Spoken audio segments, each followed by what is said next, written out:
Hello and welcome to One Trinity Place in San Antonio, Texas, as we're here for Game 1 of this Saturday doubleheader. It's a SCAC matchup on opening weekend, Austin College versus Trinity University. Hello everybody, I'm Cole Isaacson sitting alongside Reed Rosales. And Reed, Game 2 of the opening series of the year for the Tigers. Very exciting. You know, it's weird to get into SCAC play immediately in the new year, but of course some new additions to the SCAC. We're playing 30 conference games. It's a new thing, and it's going to be really exciting. Game 1 was exciting. I'm sure Game 2 will be just as exciting. Top of the first coming up, and we'll run you through the Ruse lineup for Game 2 of this series. It'll be Austin Villa at shortstop, followed by Tino Ramirez in left. Rayshawn Riley at first base, where he was yesterday.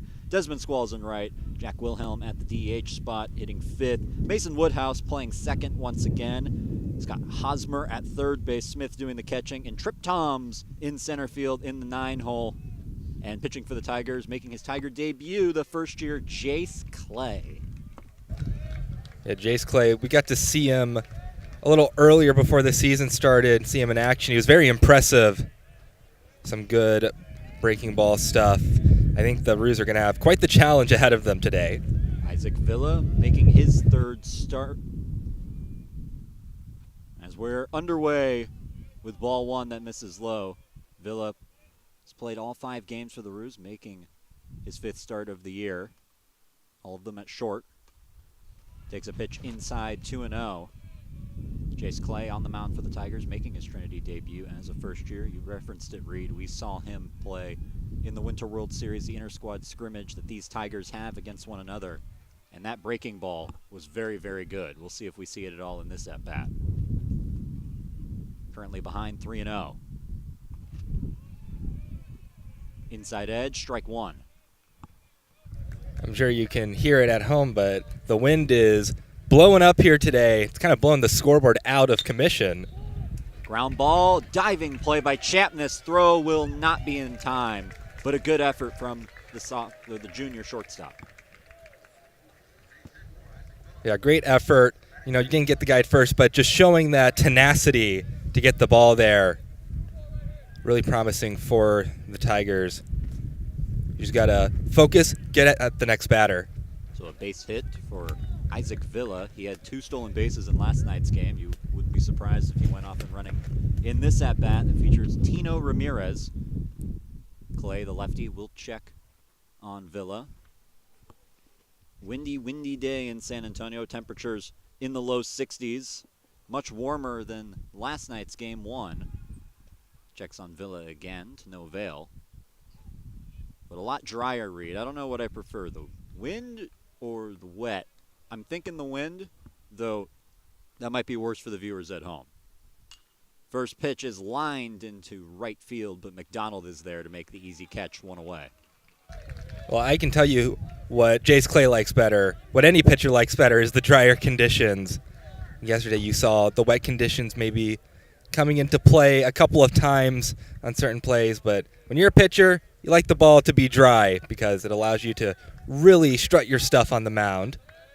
One out. Villa still on first base. Rayshawn Riley in the batter's box. Riley, who started in last night's game, once again checking on Villa, very aware of his ability to steal bases. And just keep him close to first. Don't let him get too much of a lead. Couple of stolen bags to start his year. Has 4 already in the young season. Fires strike one on the outside edge of the plate, 0-1. And also you want to keep that double play opportunity intact. Don't want to let him get to second and take that away from you. The 0-1. Pitch high. Reed, we've heard from multiple coaches, and we've seen it ourselves. The slider is probably his best pitch, yet we haven't really seen it yet through 3 at-bats. Yeah, we haven't really been in a situation where we've been in a 2-strike count where you can really get a guy swinging. Villa is off and running. Swing and a miss, and the throw high, not in time. Another stolen base for Isaac Villa. He's averaging 1 per game. Yeah, it was just a good opportunity there for Villa. Now you got a runner in scoring position if you're Austin College, but now you are in a 2-strike situation with Jace Clay. So the 1-2 count, the runner now on second in Villa. Swing and a miss. That's strike three, and there it is. That touted slider gets his first career strikeout as a Trinity Tiger.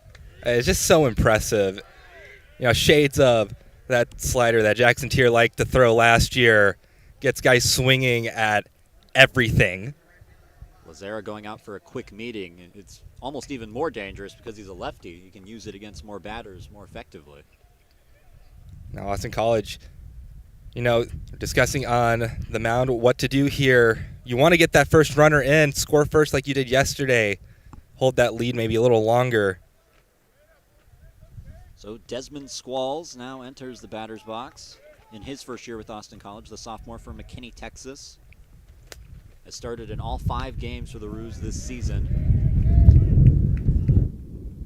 Takes a pitch, low, ball 1.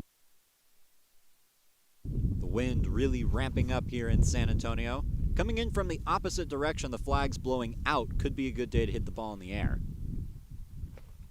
The 1-0 taken low, and it's 2-0. That's kind of funny because it was cooler yesterday, but less windy for sure.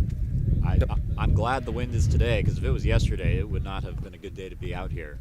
I can deal with the wet, and I can deal with the wind. Put them together, no thank you. The 2-0 in for strike 1. I think it's been a very nice first inning for Jace Clay so far. Other than Villa, it's kind of just been the guy on the mound. Pitch taken inside and low. 3-1, trying to use that slider earlier in the count, it looks like. Find himself in a 3-1 count. Villa still waiting on second. Austin College got off to a 1-0 lead in the second inning last night, trying to do it even sooner today.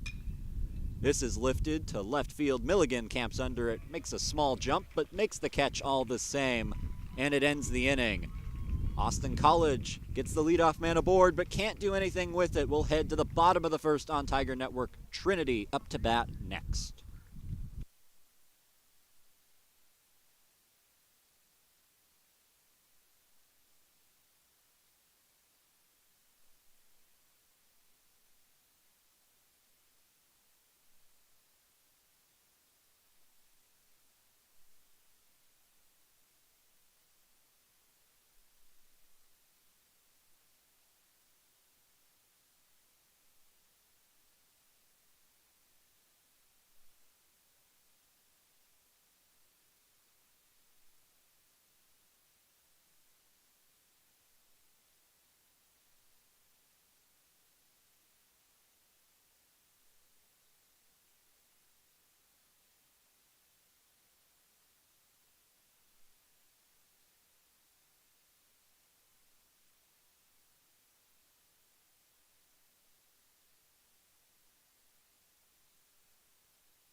Welcome back to San Antonio, Texas. The bottom of the first here on the campus of Trinity University.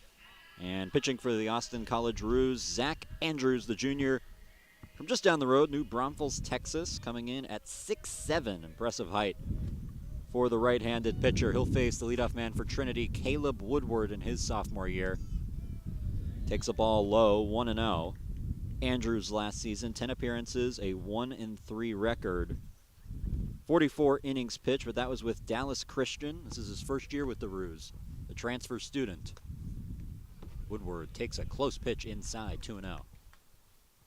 Yeah, he's got a tough first challenger, Caleb Woodward. Very handy with the stick last year. The 2-0 inside, 3-0. Woodward worked a couple of walks yesterday. On pace to do the same here today. Woodward led the Tigers in batting average last year, over a .360 hitter in his first year. Takes a strike down the chute, 3-1. I remember Woodward's debut last year. I think he got 4 hits, and he did not miss the lineup much after that. The 3-1 from Andrews. Taken away, ball 4, and it's a leadoff walk for Woodward. Yeah, it's just such good patience from Woodward. He's been just a very patient batter throughout his career. I mean, I admire the eye he has at the plate. So it brings up Max Milligan. Milligan, the senior, making his first start of the year, playing in left today. Entered the game late as it got out of hand last night. Got 1 inning of defense under his belt, no at-bats. Andrews wants to check on Woodward, who dives back. Not an unwise decision to check on Caleb Woodward. We know that he's prone to stealing bases. That's part of why he's in that leadoff spot. High average, good speed. So Milligan to see his first pitch of the at-bat. Takes a pitch inside. It hits that inside edge of the plate. Strike 1.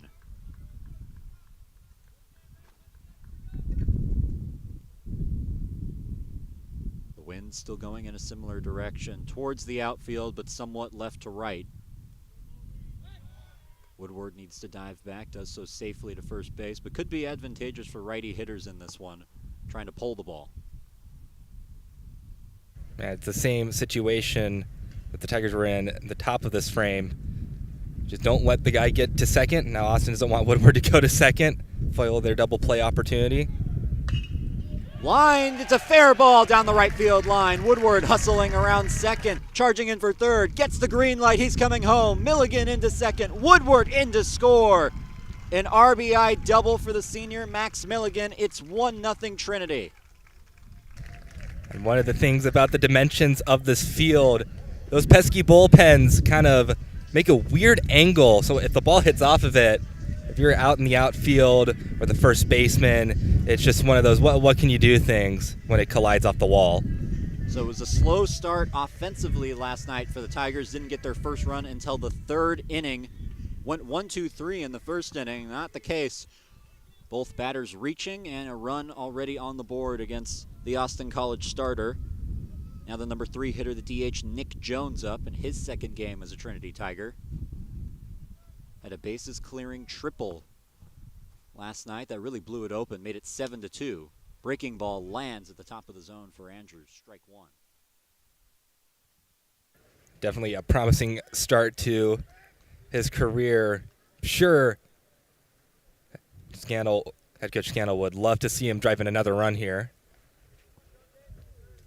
Jones hitting third, the same place he did last night.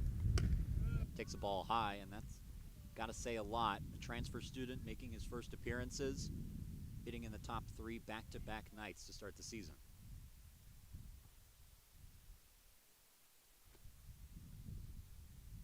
The 1-1 from Andrews. Milligan waiting on second. Breaking ball finds the zone. Good pitch from Andrews to get it to 1-2. You can see them, kind of looking down at Milligan up at second. Don't want him to get too far of a lead. Second baseman Woodhouse rotating kind of in and out, bluffing. Good pitch there. Just a bit high, but that couldn't tell if it's a slider or a curveball from here, but it has a lot of movement to it. That certainly does. And sometimes those pitches are the toughest ones to see where they're actually going to go. The 2-2, still nobody out in this one.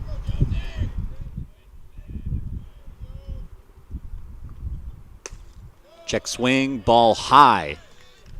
Smith looked like he wanted the call there, looked back at the ump, but that's not going to work.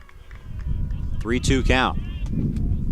Maybe a bit unfortunate for Austin College. The umpires near second base, not at first, so they want to challenge a check swing on a batter like this. It's going to be a bit tougher to get the appeal. Only a 3-umpire crew today.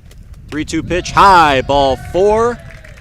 And the first 3 Tigers have all reached against Zach Andrews. That is the second walk he's handed out already.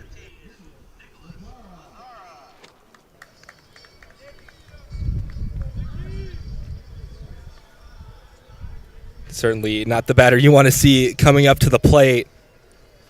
Nicholas Lazara he was really, really good last year with runners in scoring position. Let's put it at that. Lazara hitting cleanup for the second time in 2 days. Working with runners on second and first. First pitch, off the end of the bat and fouled into the screen behind Lazara. Lazara over a 350 hitter last season. Had a hit last night, but also 2 hit-by pitches. That was most of how he got on. I think 5 handed out in total last night. He received 2 of them. But he's a catcher, so I suppose he's used to it more than anybody else, taking a body blow like that. Looping, breaking ball. Catches the top of the zone. Strike 2. And you love to see it when your catcher, not only trusty behind home plate, but when he's up at the dish with the stick as well. You love to see a catcher being really good, getting hits. The 0-2 count. Swing and a miss. And that's strike 3, the first out of the inning. Lazara strikes out. It's a good way to get the first out at this point. You're kind of already in a jam. If you are Austin College, just get out of the inning. Already 1 run on the board. Grant Anderson, the third baseman, stepping into the batter's box, making his first at-bat as a Trinity Tiger. Made his debut last night when he came in for some defense at the end of the game. Takes a ball outside, 1-0.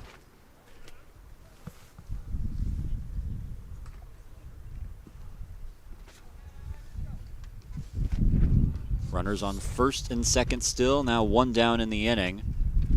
Austin College potentially a double play away from getting out of this jam.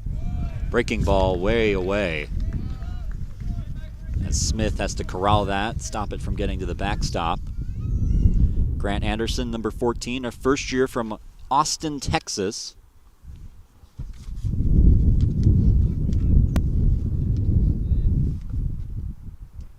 Waits for the 2-0 pitch. Pitch way away again. And 3-0, some control issues here from Zach Andrews, but you would think Grant Anderson being from Austin, that's where Austin College is from. Well, not so fast, my friend, as Lee Corso would say. Austin College from Sherman, Texas, which is north of Dallas. How they got that name, I really don't know. Fires a strike on the inside edge, 3-1, but they are Austin College, nowhere near Austin. We'll get that out of the way. Yeah, D3 fan finds that out every single day. I guarantee you that. I thought they were in Austin for my first year. Then I was like, we're going up to Sherman. I'm like, to play who? Austin College. Pitch low, ball 4, and the bases are filled with cats. Yeah, rough start for Andrews, that's for sure. Bases loaded. You have 1 out, though, so there's always the chance for a double play to get out of this rough start for himself. Zach Andrews, 4 innings pitched, 5 hits, 3 earned runs allowed against UMHB in Game 1. Had to make a long relief appearance for Mallory, who only went 3 innings because of the weather delay, as this is golfed into left field. It'll fall. 1 run coming in, another one being waved home. Throw to third, not in time. As that's Brandon Nelson with his first hit of the year. He strolls into second base, a 2 RBI double. Milligan and Jones able to score on the play. Yeah, the contact off the bat, maybe a bit awkward, but it finds the spot in the field where Austin College has nobody. That bit of no man's land out and left, kind of close just to the bullpen. When you hit the ball there, every outfielder and infielder just throwing their hands up like, well, can't have somebody there. Brandon Nelson hitting that into the opposite field. Pitch away, ball one. No, strike handed out on the outside edge of the plate to Maddox McDonald. McDonald got the party started for the Tigers last night, scoring the first run of the game when he stole home on kind of a double steal type of play. Couldn't tell if that was a called play or just a heads-up play by McDonald, seeing where the throw was. Pitch from Anderson away to the right fielder, 1-1. And then McDonald getting the first hit of the night as well for the Tigers, that wall ball double that he would come around to score on. Now works with runners on second and third. McDonald strokes this to deep right field, back at the wall. It is gone! It hits the just do it sign, and McDonald did it. The first home run for the Tigers on the year. It's a 3-run blast for the senior.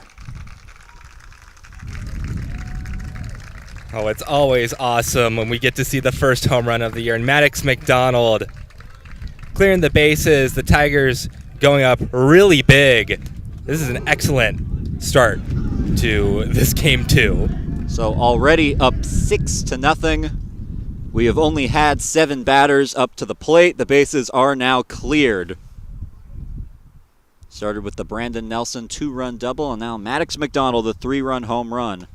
Michael Lustina, the second baseman, up to the plate, making his second start in as many days. And already we are going to have a visit, as this start has not gone according to plan for Zach Andrews.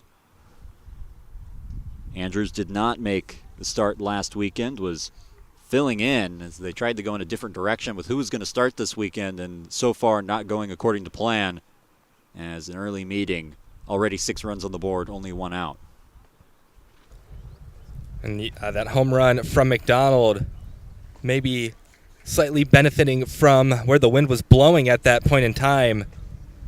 It was a good stroke out into right field, but off the bat, I was wondering whether it was going to be one off the wall or going to get past the wall. With the wind blowing kind of towards that area into right field, I think definitely when it got high up, took a little extra distance. So meeting adjourned, everybody back in their positions. Lustina takes a pitch away, 2-0. Andrews gets the start because Gavin Brady, the junior from Orange County, couldn't even go an inning the last weekend. Gave up 5 hits and 5 runs in the first inning, and last weekend's game, where the Roos would ultimately lose 13-8, Brady would take the loss. So they try and go in a different direction, trying something new with Andrews, and similar results. Pitch high and away, and it's 3-1. And Mary Hardin Baylor looking to be pretty solid this year. No shame in losing a series to them. Pitch away, ball 4, and another walk. That's the 4th walk handed out in this inning by Zach Andrews. It's just a rough spot to be in for Andrews on the mound, especially when you are a breaking ball heavy pitcher like Andrews is. When things start going off the rails slightly, they tend to really go off the rails later on. Fastball away to Cam Champness, the shortstop. Well, Reed, we got on the air a little late. We were having some technical issues with our microphones, and we didn't get to introduce the Tigers lineup, but we did anyways because they all came up to bat in this inning. This is a 9-hole hitter, every single Trinity Tiger coming up to bat. Champness takes a strike. It's 1-1. Making his first start of the season, came in for some defensive duties last night at short at the end of the game. I was talking to Coach Deering in the dugout for Trinity before this game, before the sun came out. Champness lines that into right field. It's a base hit. Lustina is charging into third. He will go first to third. It's a base hit for Cam Champness.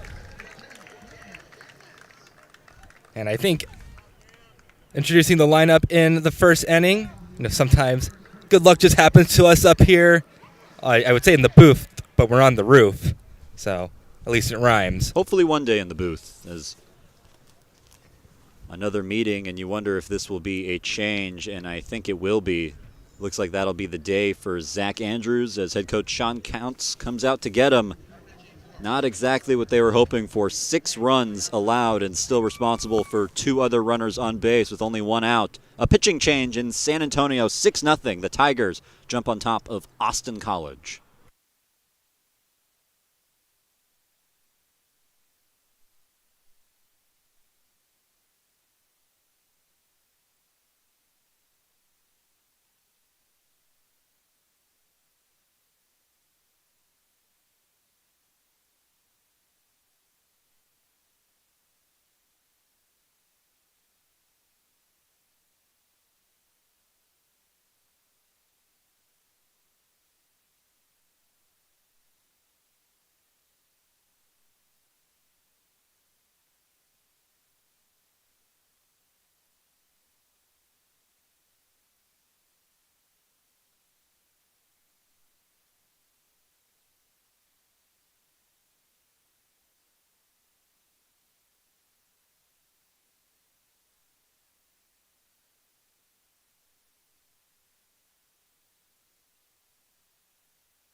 Welcome back to what is now a sunny San Antonio, Texas. We promised it last night. The sun would make an appearance, and here it is for the first time all season.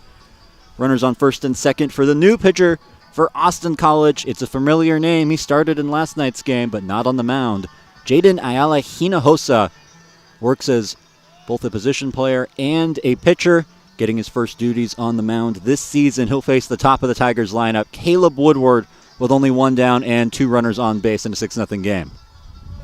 I love to see a guy who can go both ways, pitching, fielding, hitting. Always very interesting. Woodward, a walk in his first plate appearance. Takes a strike on the outside edge from Ayala Hinojosa, who was the DH in last night's game, had the dreaded hat trick, 3 strikeouts, though he was not the only one on both sides. There were multiple players, at least 3 that I can think of on either side that had that. The 0-1, golfed up into the air, a looping foul ball that will hit a branch of the tree and land in the street. Man, I thought for a moment, the way it was going, I looked towards our camera over to our left. I was like, oh boy. It is somewhat of a sitting duck. It would have to be a pretty good shot, an expensive shot, but a pretty good one in order to hit that camera. Brings the count to 0-2.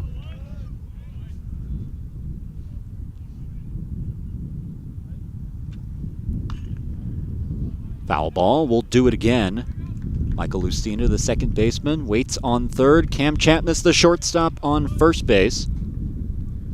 As every single Trinity Tiger in the lineup has reached, except the one you might expect, Nick Lazera, who struck out in that first inning. Check on the runner at first. Oh, that was a close play. Chapnis had a big lead, didn't really get back in time, just the throw a little off. A good throw probably gets him. Yeah, for sure. It was kind of bad luck that one time you get a guy on first base kind of tripping. The throw is not the best. The 0-2, taken away, 1-2. But I was saying that I got to go in the Tiger dugout. I talked to assistant coach Joey Deering, and he said they used 17 position players last night, all told. So that is almost every spot in the lineup filled twice. Lots of guys getting action as Woodward Sends it into center field. 1 run will score. Chapness on his horse going for third base.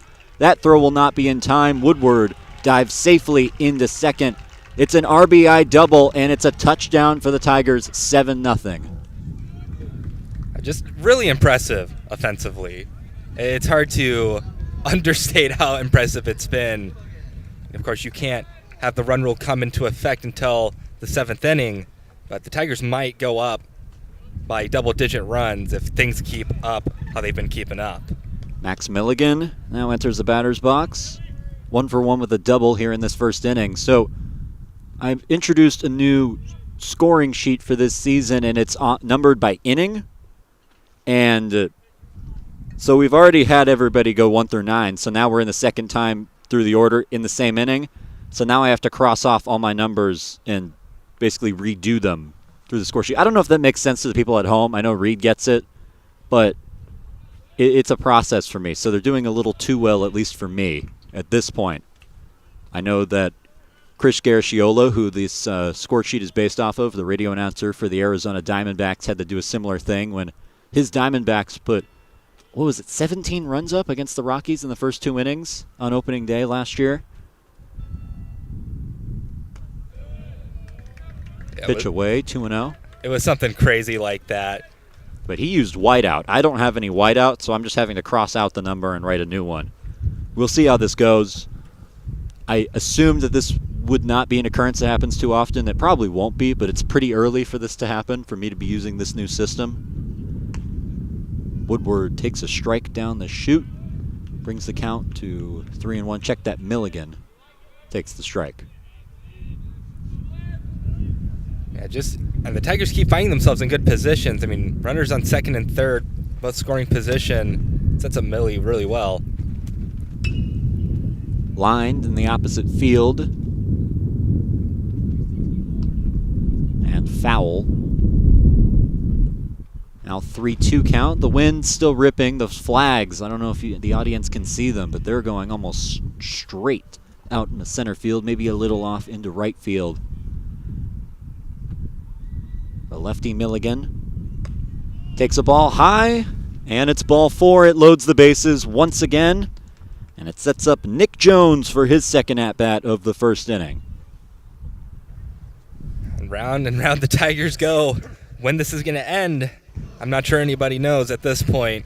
At least if you are Ayala Hinojosa, you still got that out on the board. You can still try for that double play or strike out Jones. Something needs to happen.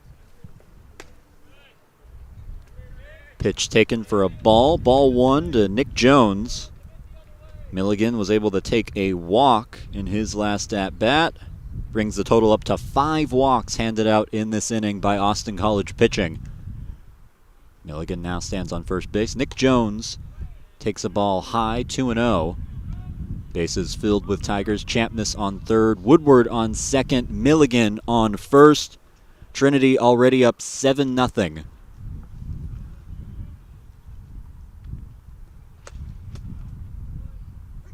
Looked like a good pitch, and it is. Taken for a strike, 2-1. You have to wonder how this is affecting Jace Clay. Goes out there, throws a scoreless first inning, and now has to wait. I don't know what the official time is on how long this has taken, but he's been sitting for quite a while in that Tiger dugout. Now a good chance for Ayala Hinojosa. He puts 2 quick strikes in the zone. 2-strike count, 2-2 to be specific. Still only 1 out on the board. Pitch away. Good take by Nick Jones. Thought about it for a second, but holds up. The count is 3-2. This will be a big moment for both of these players who can outwit the other. Ball 4, the 6th walk handed out by Austin College pitching, and this walks in a run. It is 8-0 Trinity. One of the easier RBIs that Nick Jones will get in his time here. Yeah, I'm trying to think the last time I've seen the Tigers draw as many walks as they've had. I'm thinking back to the regional up at UTD where they had an absurd amount of walks in one of those games in that regional. I was there for one of those. It was one of the higher scoring games too. Nick Lazera sands into the batter's box. The switch hitter hitting from his left side this time. Down 0-1 against Ayala Hinojosa. Lazera cranks one into center field. This'll get down. A base hit for the catcher. 1 run scores. Another one coming in. The throw not in time as Milligan slides in safely. Tack on 2 more. It's double digits in the first inning. 10-0 Trinity. Yeah, that was some good speed from Milligan on the base paths. The Tigers were not sure if that ball was actually going to fall or not. So there's kind of a traffic jam, but Millie just really turned on the jets and came in to score. Very impressive.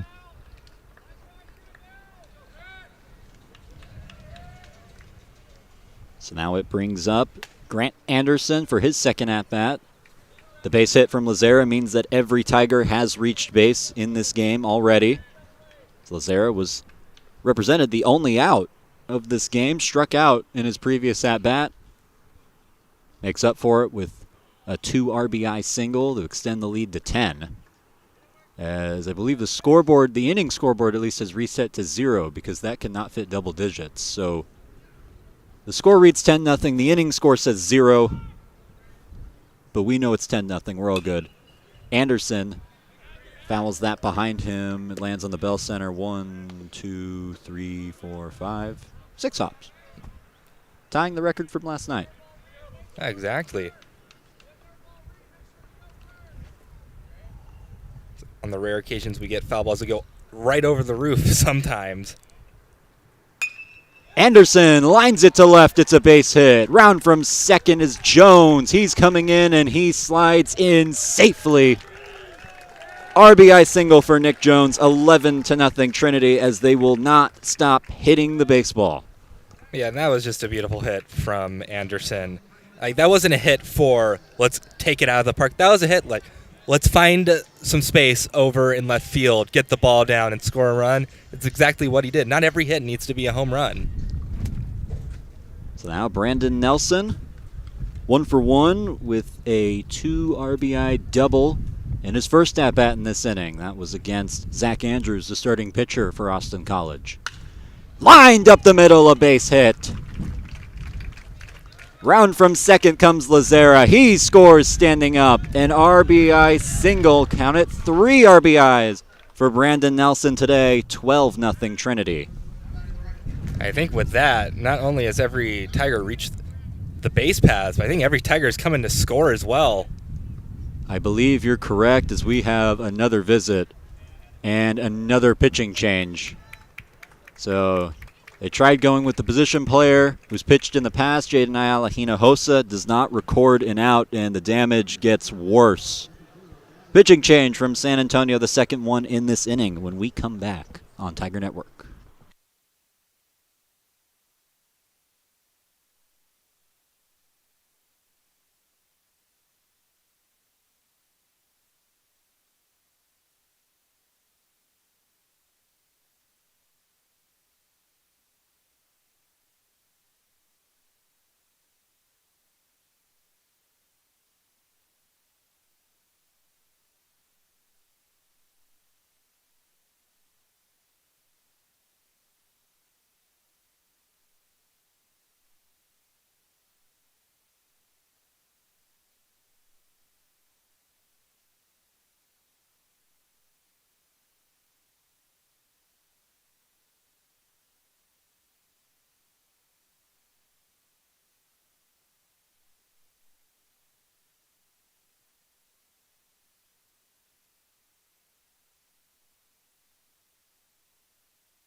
Welcome back to the Alamo City. Still the bottom of the first here on the campus of Trinity University. A new pitcher in for Austin College. It's Davin Villalpando, the senior from Longmont, Colorado.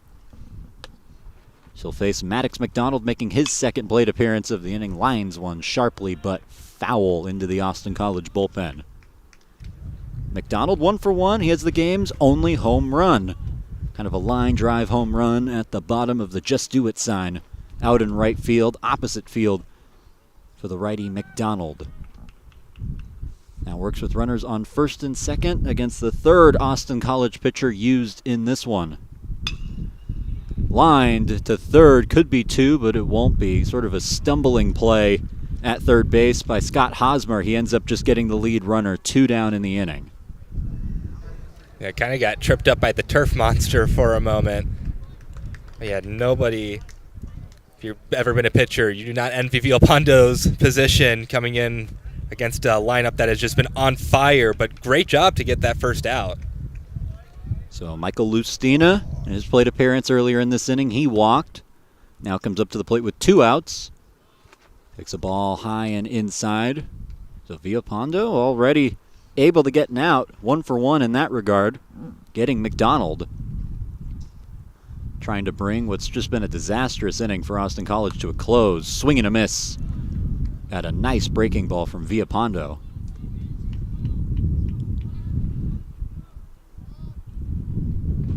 Brings the count to 1-1. Believe that is Brandon Nelson on second base. Maddox McDonald on first.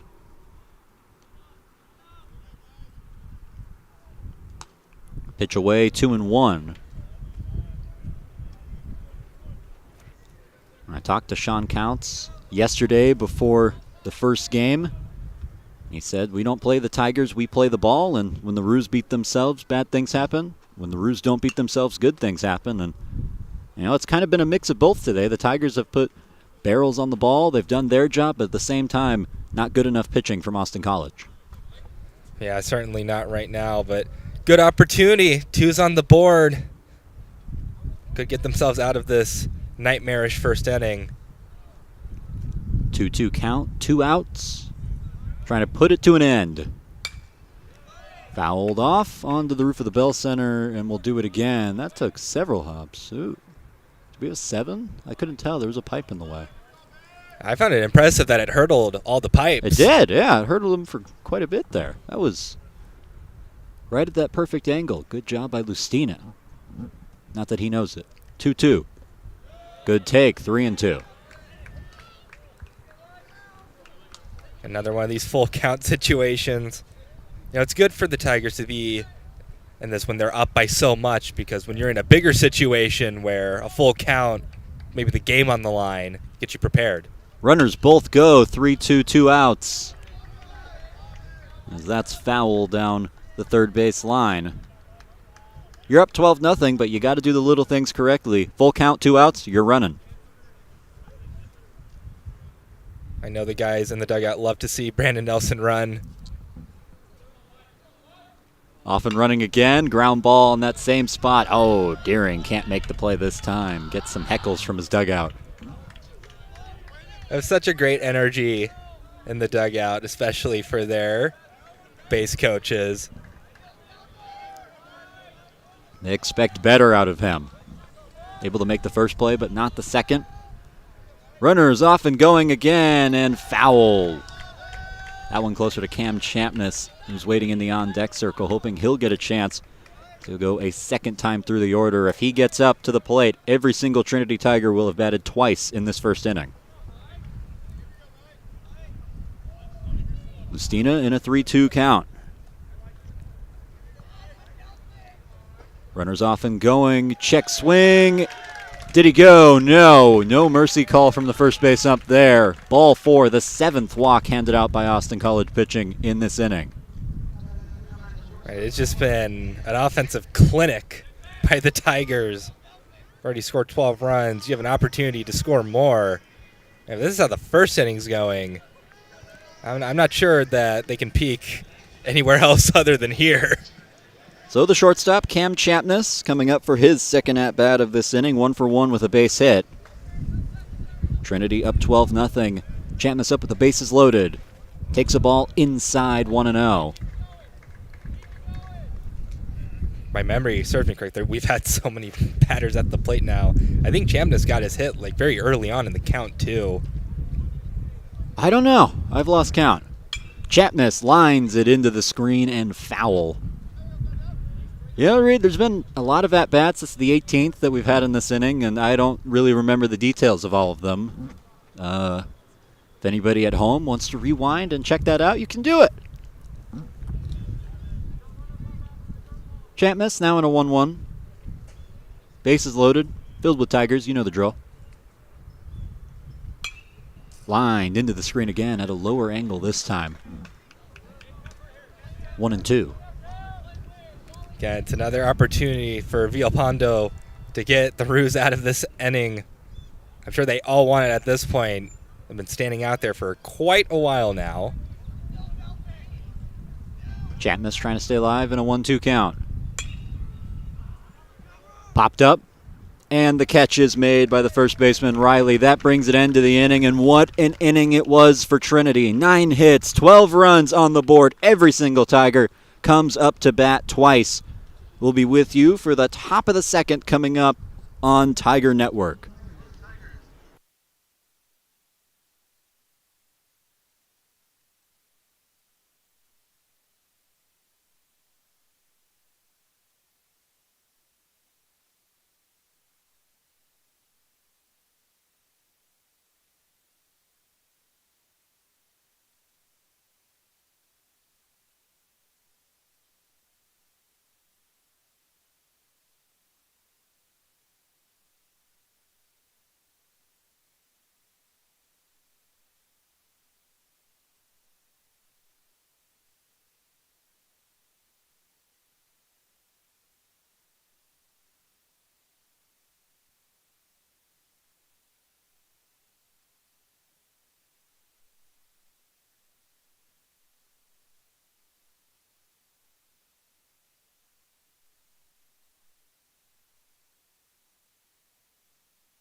Welcome back. Top of the second inning here in San Antonio. Jace Clay back on the mound for the Tigers, now with a 12-run lead to work with. Lots of cushion as he faces the designated hitter, Jack Wilhelm.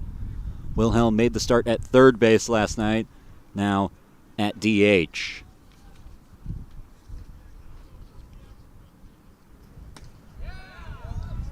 Takes a strike, 1-1. It's one of these moments where it's kind of, man, it's been a while. Grounded on 2 hops to Lustina, who makes the play to Nelson, 1 down. But good thing that it extended rest in the dugout has not tripped up Jace Clay at all. That's a very surgical precision first batter that he just took down. The second baseman, Woodhouse, making his first plate appearance of the day. Takes ball 1 low. This gives us an opportunity to talk about Jace Clay a little bit. Dave said, Dave Smith, the pitching coach, habit of calling him Dave, being around here for so long, but Dave Smith saying that he is the best 3-pitch mix of any first year he's ever seen here. Ground ball on a hop, and it eats up Grant Anderson, gets into left field. It'll go down, you would assume, as an E5. We'll wait for the E to flash up on the scoreboard. Either way, Woodhouse aboard with 1 out. Yeah, that's just a tough one. Sometimes the turf makes the ball bounce in a way you don't expect, and you fumble it. And it is officially an E5 on Grant Anderson. The first year, maybe not a lot of experience on this turf, and they try and pick him off. They got him! The lefty, Jace Clay, using that to his advantage. A good throw to first, too big of a lead from Woodhouse, and they get the out anyways. That was awesome, knowing that World Series, we had several pitchers kind of struggling with that pickoff maneuver, and Jace Clay just got him. And that was the other thing I was just about to bring up. Dave Smith saying that Jace Clay handles the run game better than any pitcher that they've had here in quite some time, and you see it on that play. Now in a 3-1 count, finds the zone 3-2. So Clay making an impression on the run game already in his first start as a Trinity Tiger, trying to face the minimum in this inning. The 3-2.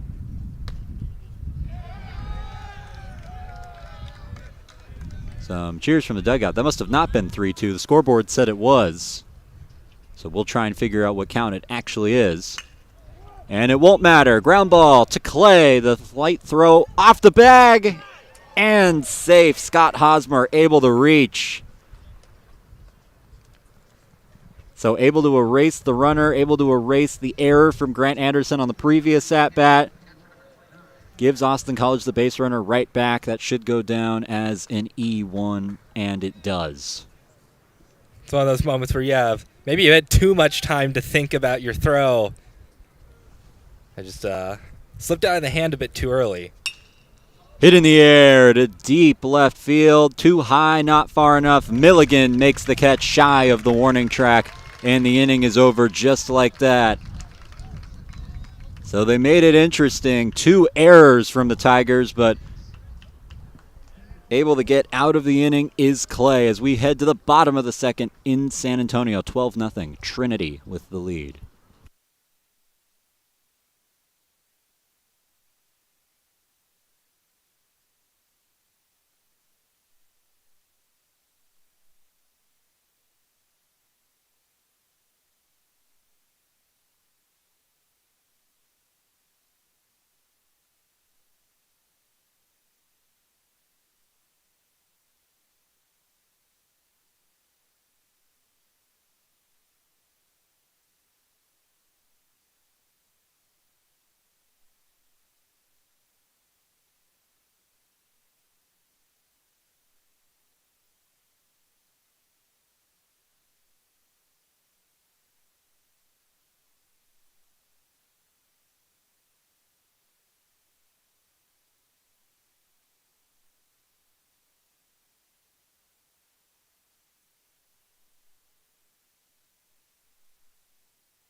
Welcome back to sunny San Antonio, Texas. Davin Valapando back on the mound for Austin College. Got 2 outs in that previous inning, and now he's out here to start the second. He'll face Caleb Woodward up for the 3rd time today, who takes strike 1 down the chute. Woodward 1 for 1 with a double, also has walked already in this game. Usually when we're talking about the leadoff man leading off another inning, it's like the team has batted through the order once, but in this case, we batted through the order twice. Yes, exactly twice, preventing me. I was talking to you and the audience about how I needed to adjust my scorebook. I would have had to do it again if Woodward had come up a 3rd time in that inning. That would not have been ideal. So it kind of worked out that Chapmas just popped out.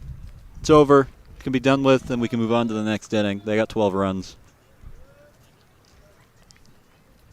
It's weird be calling it it's the 3rd at bat, or 3rd plate appearance rather, from Woodward. Takes a pitch away, and it's 2-2. A good take by Woodward as Phil Pondo has seemed to settle it down a little bit. He's gotten 2 outs. I don't believe he's been charged with an earned run yet. Now the 2-2. Hit in the air to right field, back at the wall. And it is gone. It sneaks over the fence. The first home run of the year for Caleb Woodward. And it's a baker's dozen on the scoreboard for Trinity. 13 runs on the board. Yeah, Cole, you're right. That one did just sneak over the right field fence. You could see the right fielder, Desmond Squall, going back and back, trailing it, and then he ran out of room. Well, I referenced this last night. There's one pole that kind of obstructs my view in right field, kind of combined with the camera, and that ball was hit exactly to that location, so I was relying on your hand signal to determine whether that actually went out or not. It did. Max Milligan now in the batter's box, looping foul ball onto the Tigers' batting cages in left field. So Woodward, his first home run of the year. Always a good accomplishment for any hitter, regardless of how good you've been in the past. Caleb Woodward hit 2 all of last year, so he's on a much better pace already. And that's one thing that we often see with younger players, that power starts to develop as they get a little bit further into their college career. We'll see if that's the case with Woodward. Milligan grounds it on a hop. Vilparo flips it to Riley, and there's one down in the inning. And you talk about Caleb Woodward bulking up. When he first came onto the scene here at Trinity, he kind of has a deceptive frame. You wouldn't think he's one of those guys who can just really rip it out to the wall, but no, he can. And now that he's bulked up, he can really knock it out of the park. Nick Jones in for his third at-bat. He's walked twice already, Reed, so you know what that means. He can get his third walk. Pedestrian watch. It's my favorite thing. That ball skips to Smith. Go down as, I believe, ball 2-0 to Nick Jones, the DH today. Lined up the middle. Diving play not made. Base hit. Nick Jones trying to turn it into 2. The throw will be cut off. A double for Nick Jones, so no pedestrian watch here, Reed, but he does get the double. Yeah, that's a tough play out there in center field for Trip Toms. One of those plays where you're diving for it, and if you miss it, it's going to go behind you. And unfortunately for Toms, that's exactly what happened. Brings up Nick Lazera. Lazera 0 for 1. Check that, 1 for 2. Base hit and a strikeout today. Vilpando trying to limit the damage to what it is. Misses ball 1. I do want to give Vilpando a shout out for that one play that he made, because I do believe I messed up his name on that call. I apologize to the Vilpando family if they're watching, but he made a pretty good play fielding his position, now trying to limit this damage, keep it 13-0. 10 hits surrendered on the day by Austin College pitching, and I believe 7 walks to this point. But he's been a bit of a stabilizing force despite giving up that home run. I believe that's the only run he's been charged with to this point. Pitch misses inside. 3-0 to Lazera.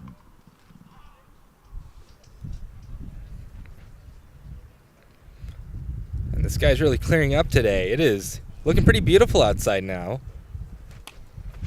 Strike called, 3-1. Beautiful indeed, and we were owed it after whatever the earth gave us last night that missed on opening day. Opening day is supposed to be sunny and gorgeous, supposed to be like this, maybe a little less windy. Just a note for the planet, if it wants to take that into account.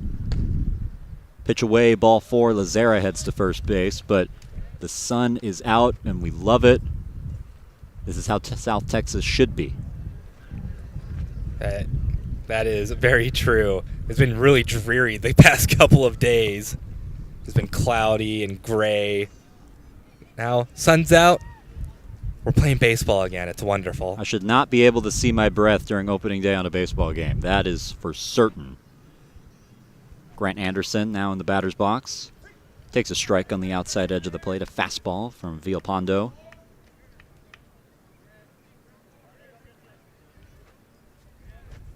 Anderson in his third at-bat. 1 for 1. Has a walk and a single.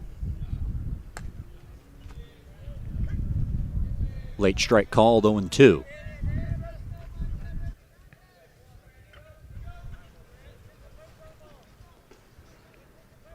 Should also note that we have some basketball games happening later.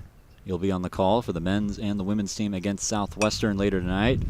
Sharply fouled into the high part of the screen, still 0-2. Yeah, it'll be senior night tonight.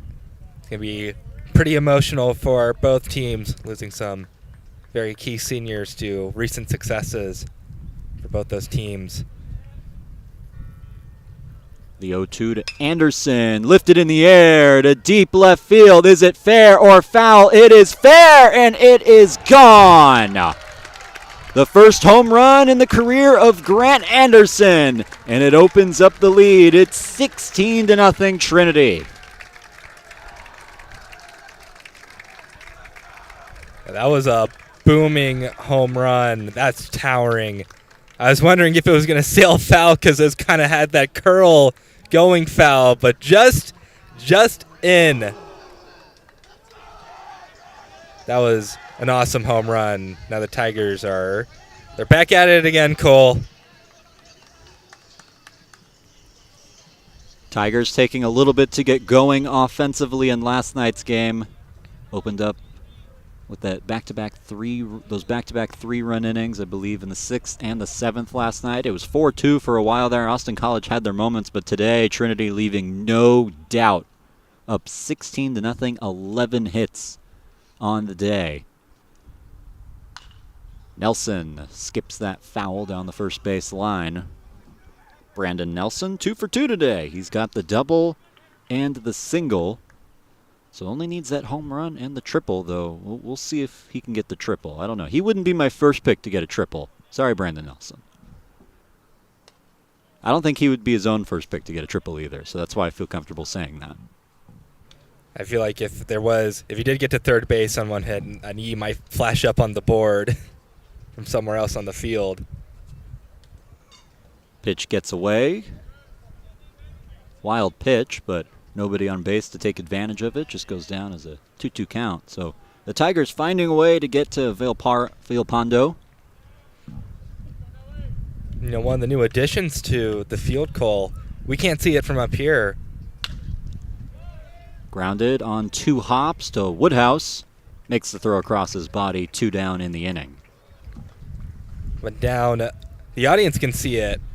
They got a little black rectangular device down there that shows the pitch speed for the pitchers now. Wasn't there last year. Find that very interesting. Yeah. I mean, I wish we could see that. I think that'd be helpful information for us, just personally, but, you know, good for them. I'm glad they can see it. Brings in Maddox McDonald. McDonald 1 for 2. Grounded into a force out in his last at-bat, but hit a home run in the at-bat before that. You know, I was wondering about the pitch speed, particularly with Zach Anderson, because some of those breaking balls were coming in very, very slow. Foul down the third base line towards the Tiger bullpen. So I was wondering what the speeds were on those. I was guessing somewhere in the 70s, but I have no way of knowing that. It's one of those things we wish we could have a monitor up here, but of course, right now, multiple events going on in the day.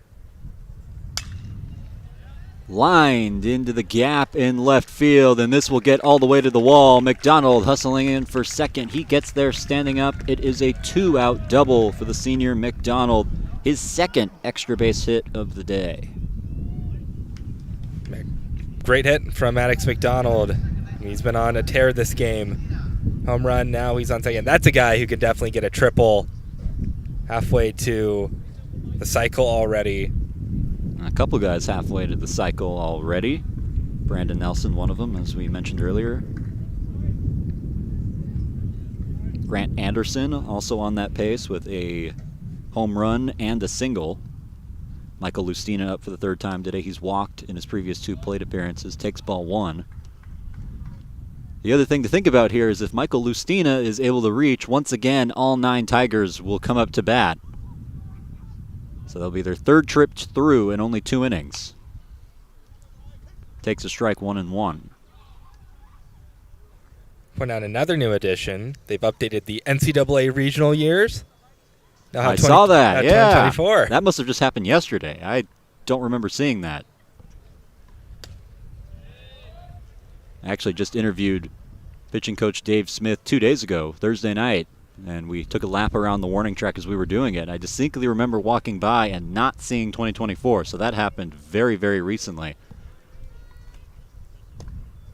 Pitch outside, 3-1 to Lustina. And you wonder how quickly Tim Scannell's going to pull some of his starters and get some of these other position players some action. They shook up the lineup quite a bit. Several new players playing that didn't start last night. Taps that foul, 3-1.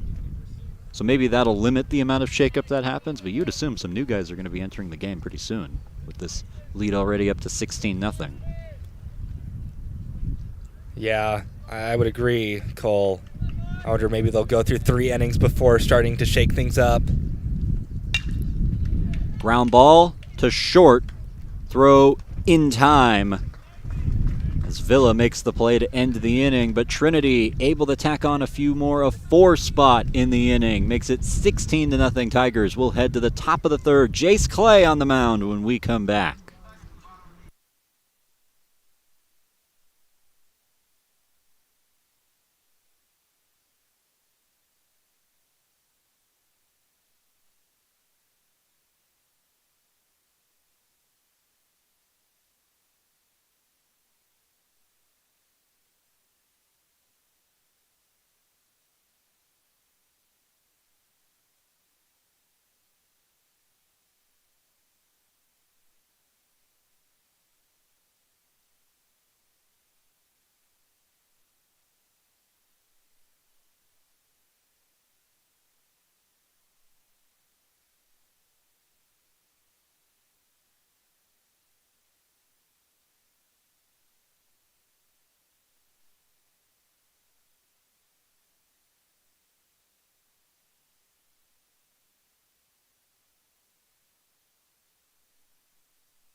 Welcome back. Third inning in San Antonio. Trip Tom's in the batter's box. Fouls that off, and it's 0-1. Jace Clay still on the mound for Trinity.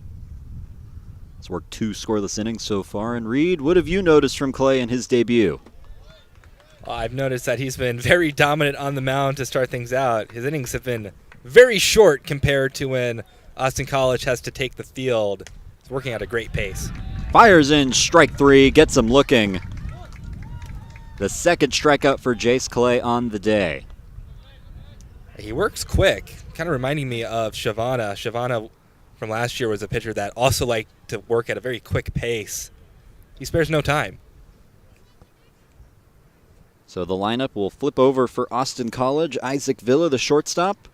1 for 1 with a base hit. It was a good start for Austin College, but unfortunately for them, no hits since then. A couple of ruse reaching because of an error, but other than that, nobody aboard for Austin College.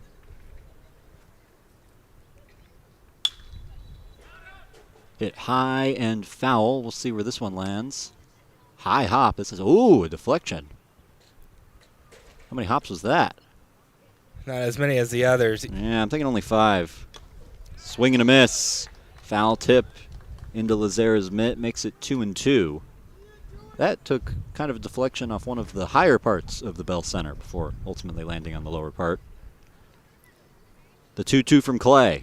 Pitch away, 3-2.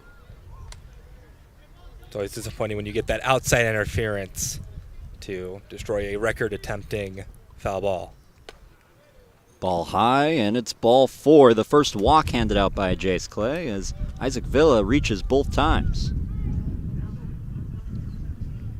And now, once again, the Tigers have to deal with Villa on the base paths. He stole the last time he got on first.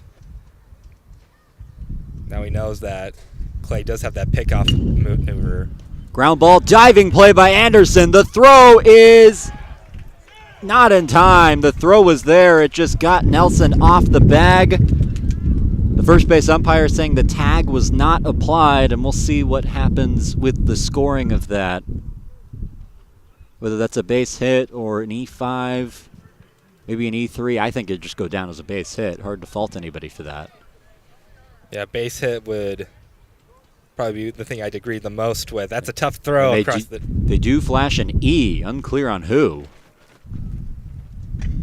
I would think on the throw from Grant Anderson. If so, that's his second error. Yeah, if you're going to give an error there, I would think to Anderson for the throw. It's just unfortunate. It's a tough throw across the diamond. It's unfortunate because if it gets by him, it's a base hit. Able to make the play to keep it in front of him, but just the throw a little off. A tough throw. Hard to get it there in time. Either way, it brings up Rayshawn Riley, the first baseman. Swing and a miss. Foul tip into Lazara's glove. Brings the count to 1-1. I get it from the perspective of if the throw had been better, he would have been out. But at the same time, tough to even get to that baseball in the first place.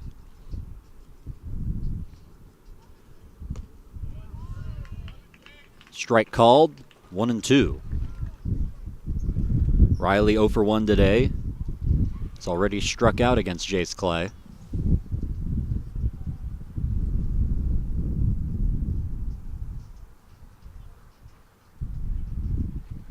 The 1-2. Pitch misses low. 2-2.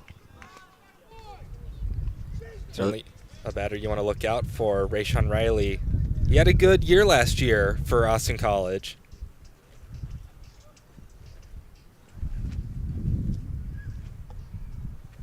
Clay waiting to throw the 2-2. Inside again, and now it's 3-2, a full count. With runners on first and second, a chance for Austin College to get on the scoreboard against the first-year pitcher.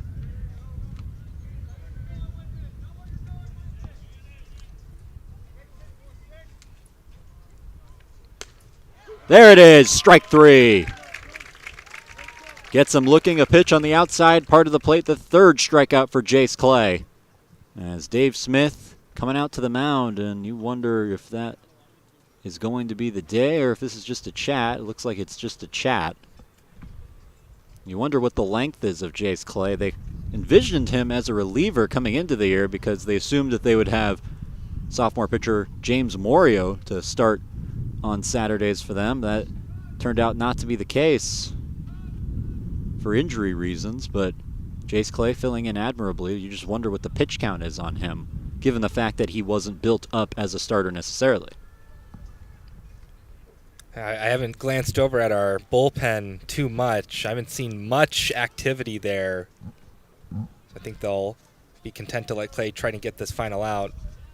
That's what it seems, trying to go through 3 innings of work. Desmond Squalls now in the batter's box.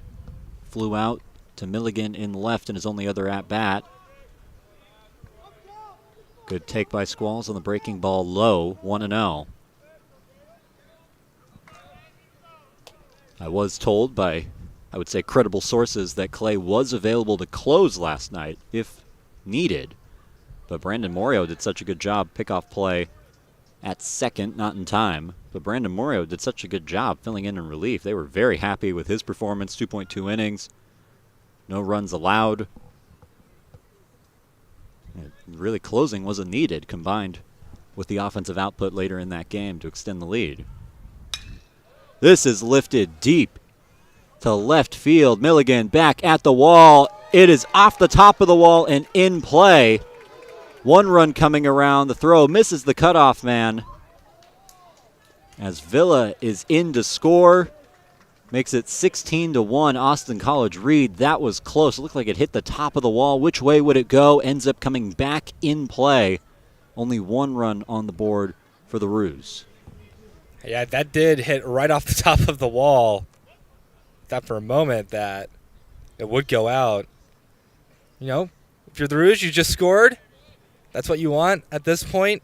Pick up the pieces. And check that. There were 2 runs that scored. Both runners did score. Thought I only saw 1. There were 2. 16-2 is the score. 2 RBI double for Desmond Squalls.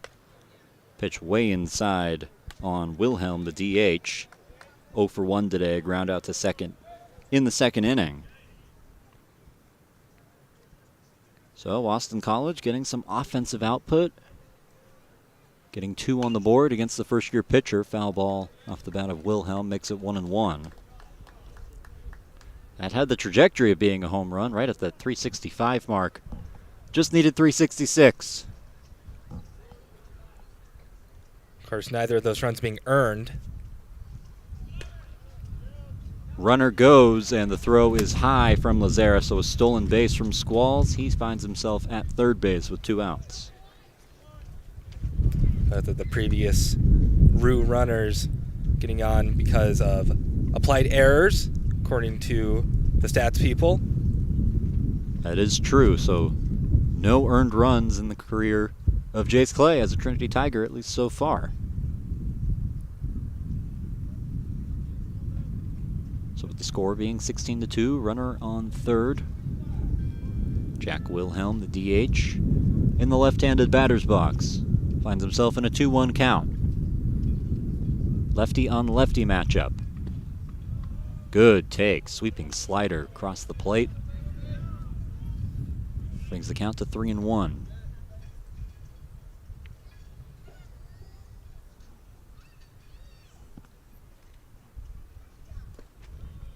Pitch low, and that's ball 4.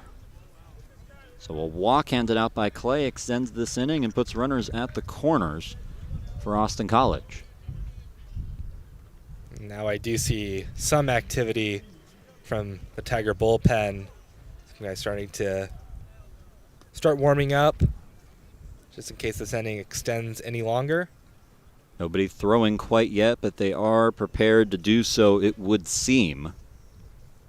Second baseman Mason Woodhouse reached on an error in his only plate appearance. Hits this one to shallow center, but the catch is made by Woodward to end the inning. So some damage done off the bat of Desmond Squalls. A 2 RBI double puts Austin College on the board. 16-2, Trinity leads as we head to the bottom of the third.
Hello and welcome back to the Alamo City, San Antonio, Texas. Davin Villalpando still on the mound for Austin College. The 9-hole hitter Cam Champness set to lead things off for Trinity, who finds themselves up 16-2 in Game 1 of this doubleheader, Game 2 of the series. First pitch away, ball 1. But Reed, want to talk a little bit about Austin College and what they did last weekend? Game 1 of their 3-game series against the University of Mary Hardin-Baylor. Got rained out after 3 innings, so they had to make the other 6 innings up the next day. The issue is that they were scheduled to have a doubleheader that day, so they played all 3 games, in essence, on the same day, which is insane to me. Yeah, de facto triple header.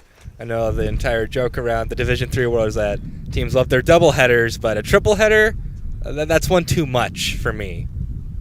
I completely agree with that. 22 innings in one day as Champness will head to first base. So the leadoff man aboard for Trinity. Brings up Caleb Woodward for the 4th time today, but I could not. Could you imagine calling basically a triple header?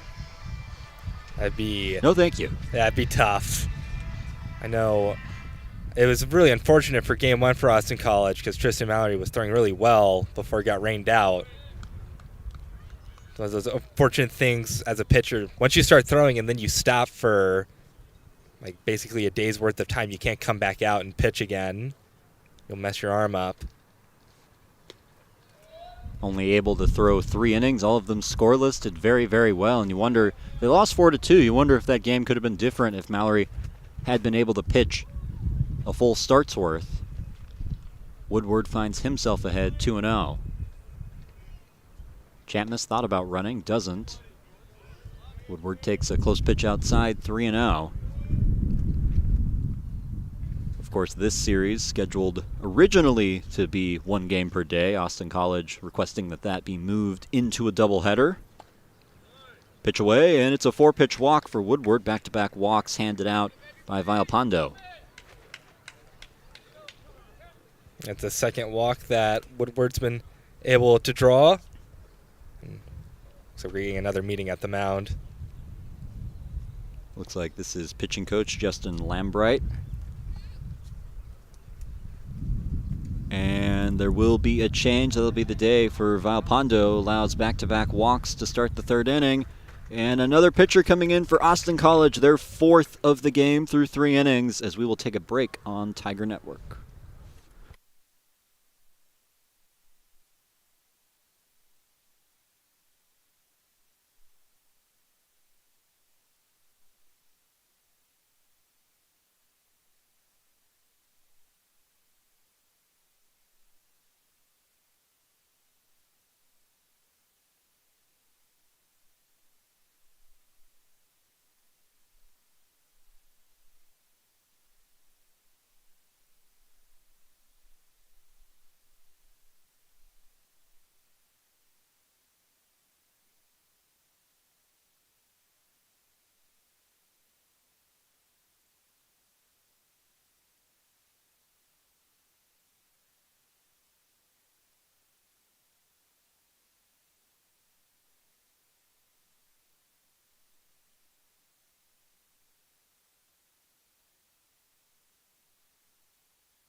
Welcome back. The bottom of the 3rd inning in San Antonio, Austin College and Trinity. The Tigers have a 16-2 lead with the number 2 hitter for Trinity, Max Milligan, up to the plate. Milligan 1 for 2, has a double. He's also walked today. Works with runners on first and second. Chapman at second, Woodward at first. First pitch taken away. A new pitcher on the mound for Austin College, Colton Millsap, the sophomore from Colleyville, Texas. 6'1" righty.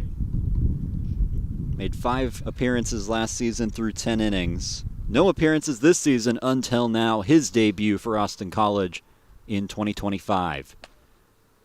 Pitch inside and low, 2-0. So some rule clarification with the score being what it is. It looks in all likelihood that we're headed to a run rule, but that will not be implemented until the 7th inning. So we are guaranteed to play 4 more innings of baseball after this. Pitch inside, 3-0, and trending towards 3 consecutive walks handed out by Ruse pitching. Millsap, some good velo. Just looking at our playback on the stream. We're ahead by 30 seconds to you viewers at home. 87 on his fastball. Yeah. Coming in with some good stuff. The command has been an issue so far. Has yet to throw a strike and hands out a 4-pitch walk to Milligan. That's his second walk of the day. And it will load the bases with nobody out. Cole, there's so many potential pedestrians in the making. Who will be the first one? I hope there's multiple. Will we get, what is it? Is it a crossing guard or is it a jaywalker? Jaywalker is 4, and then crossing guard is 5. 5 walks in one game, folks. It's something I'm trying to start. We have something for strikeouts. Should have something for walks. Well, we have the dreaded hat trick, obviously. I used that a few times last night. Nick Jones in for his 4th plate appearance. He is a candidate for a jaywalker. 2 walks. Also has a double on the day. Also a candidate for a slam. Bases loaded. Finds himself in an 0-1 count against Millsap. Swing and a miss. Took a healthy cut. Looked like he might have been going for it. And when so many players have RBIs already, they're contagious sometimes. Once one starts going, everyone starts going. Finds himself in an 0-2 count. 3 runners waiting patiently, 1 on each base. Ball high, 1-2. You don't want to get too overzealous if you're Jones, though. Sometimes if you are in a tough situation, the best thing to do, just put it in play, get it over the heads of the infielders. Wind continuing to blow out to right center. The 1-2. Got him. Strike 3. Pitch lands on the outside part of the zone. It's the first strikeout for Colton Millsap. A good location. Catching that far corner. One of the harder ones to see when you're a batter. So Nick Lazera, the catcher, coming up for his 4th plate appearance. 1 for 2, a strikeout and a base hit. He walked the last time he was up. Pitch away, ball 1. Lazera continuing to hit from his left-hand side. He is a switch hitter, but he feels more comfortable from his left-hand side. That's where you're going to see him more often, if possible.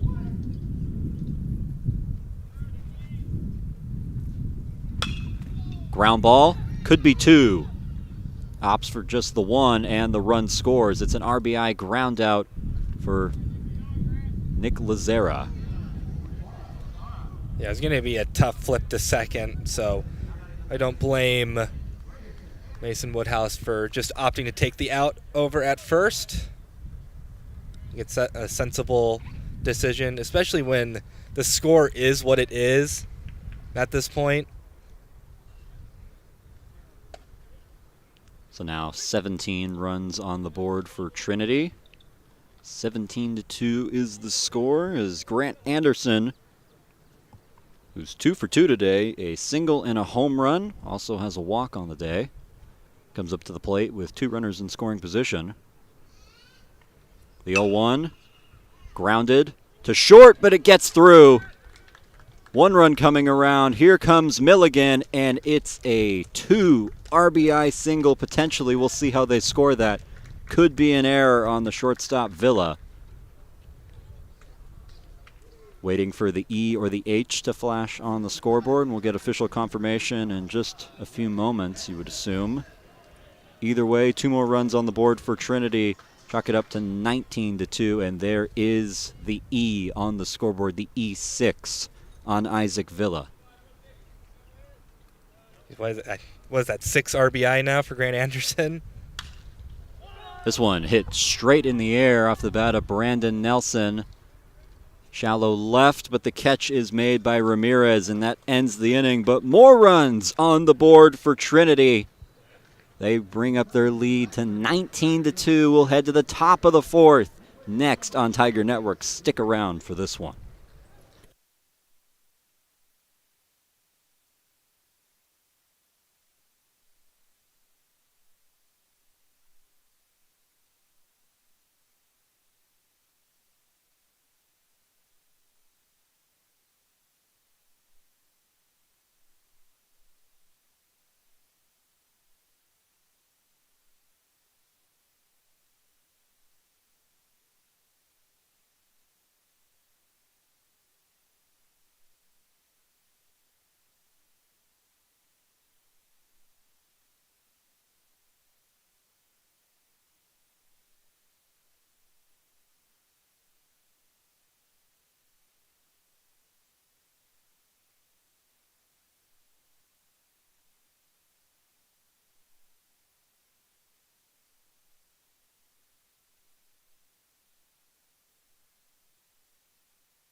We're back for the top of the fourth inning in San Antonio. Jace Clay still on the mound for the Tigers as he faces Scott Hosmer. Hosmer playing third base today. 0 for 1, but did reach due to an error. That one is hit foul, and it's 0-2. As we've got some sort of vehicle flying in the sky. It seems like a helicopter. Reed, do you concur? Yeah, I can confirm. I'm blocked by the tent, so I can only hear it. Yeah, I gotta bend down to even see it.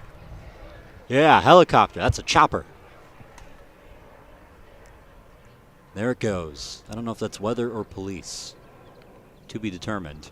Clay in an 0-2 count to Scott Hosmer. Pitch high, 1-2. That's one of the fun things. If you ever go see a missions game, it's right near one of the bases, so you see some of the huge military planes landing sometimes during the middle of the game. Free flyover. Very nice. Missed with that last pitch. Shaking off Lazera a few times. Now they're in agreement. 2-2. Check swing didn't go around. And it's 3-2. But Reed, more than just baseball happening today. We've got another sport with bats and gloves happening as well. Softball. Yeah, softball. Austin College versus Trinity. 0-0 in the top of the third. Should be a good series. Swing and a miss from Hosmer. It's another strikeout for Jace Clay. I believe that is 4. First one of this inning, 1 down. I think the SCAC have done a very smart decision, something that I think everybody's been wanting for quite a while, where when softball is on the road, baseball's at home. When baseball is on the road, softball's at home. It's the alternating schedule this year, so when softball is playing Austin College, baseball do the same, just in the opposite location. Makes it easier on everybody's sports information department. Nobody's stretched too thin. Can you imagine if we had softball and basketball and baseball in the same weekend?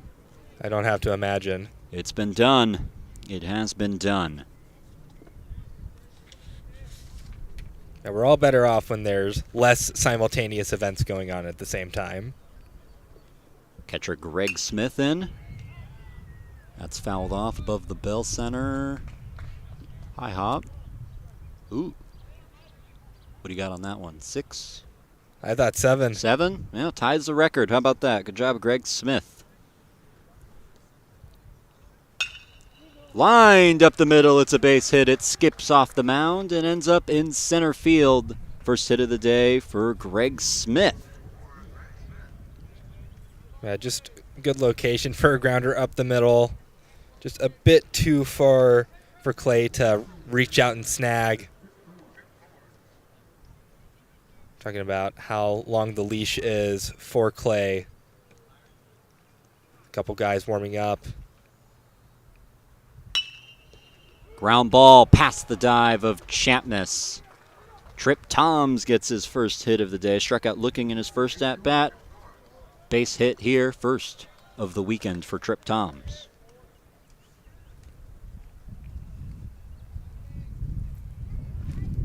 So the lineup will flip over. Isaac Villa reached in his 2 plate appearances, a base hit and a walk. Now works with runners on first and second in a 19-2 hole. Austin College has 4 hits on the day. Villa takes that pitch away.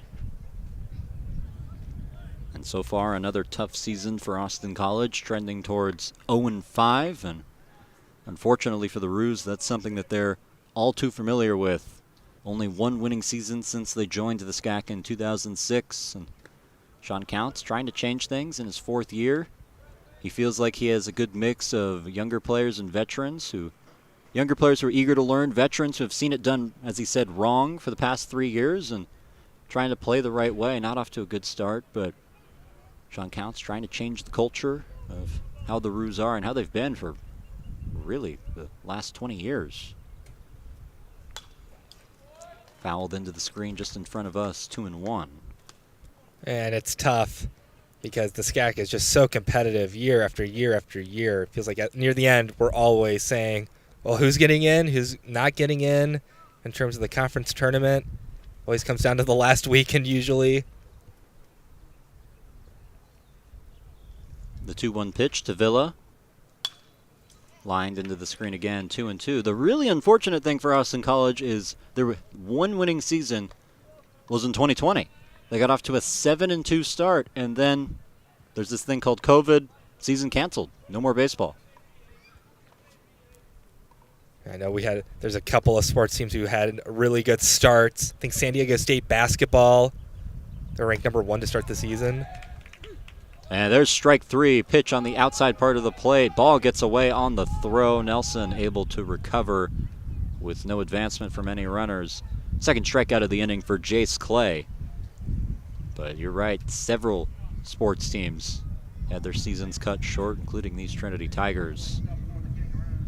Remember Brian Yanselson, who called the game against DeSales, the last one before the season got canceled, before we all learned that everything was being shut down. Talking about guys sitting out because of eligibility concerns on both sides, really. We didn't know how it was going to go. We didn't know the 5th year was going to be instituted. But Austin College, one of the teams that got robbed of what could have been a successful season for them. 7-2 start. Pitch in the dirt from Clay to Tino Ramirez, the number 2 hitter. Ramirez 0 for 2 did reach on an error in the 3rd.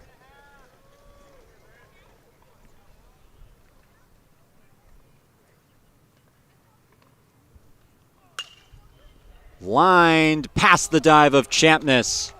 1 run coming in to score. The throw is cut off, and it's an RBI single for Tino Ramirez as Greg Smith slides in safely. Man, the Roos have just been playing some really good small ball hitting. It's just been nice to watch. The Roos are scoring runs now. Of course, the deficit is quite a bit, but I think you want to carry some momentum into the back end of this doubleheader. I think doing stuff like that will definitely help. Rayshawn Riley 0 for 2 with 2 strikeouts, 1 looking, 1 swinging. Cuts at that one. And it's 0-1. Clay has given up 3 runs, but overall he's been pretty steady through 4 innings. Only 1 out in this one. He's run into some trouble here in the 4th. Trying to settle things down. Swing and a miss. Big cut at a fastball, 0-2. That's been 2 really big swings from Rayshawn Riley. He really wants to get a hit, but I think he needs to be a bit more patient with what he chooses. Riley may be trying to get it all back at once. Has to happen bit by bit. 16-run deficit. Swing and a miss. Another big swing, and Jace Clay strikes out the side. Austin College gets 1 run back. It's 19-3 Trinity as we head to the bottom of the 4th.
Welcome back to the bottom of the fourth inning in San Antonio. Maddox McDonald set to lead things off for the Tigers.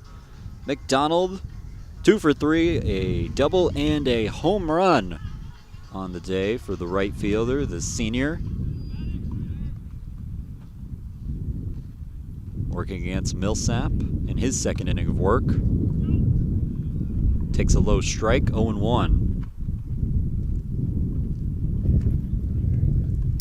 And Austin College hoping that they can put a 0 on the Tigers' side this time around.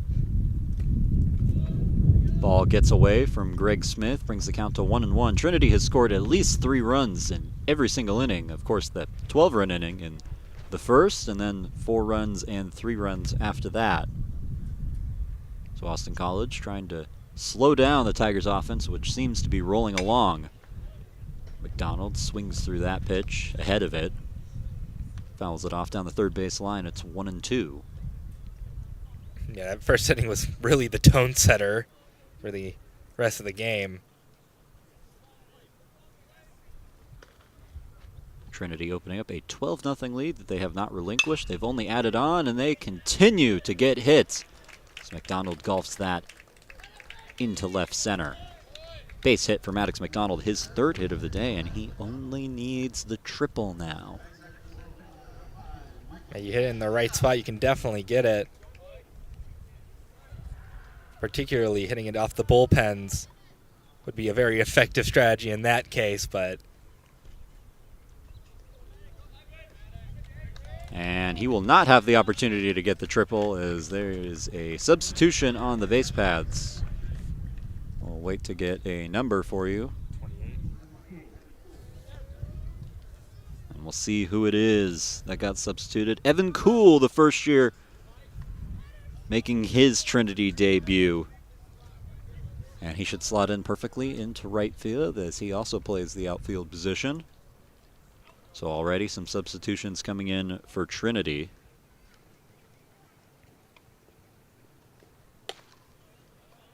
Michael Lustina in, takes strike 1. Lustina has 2 walks on the day.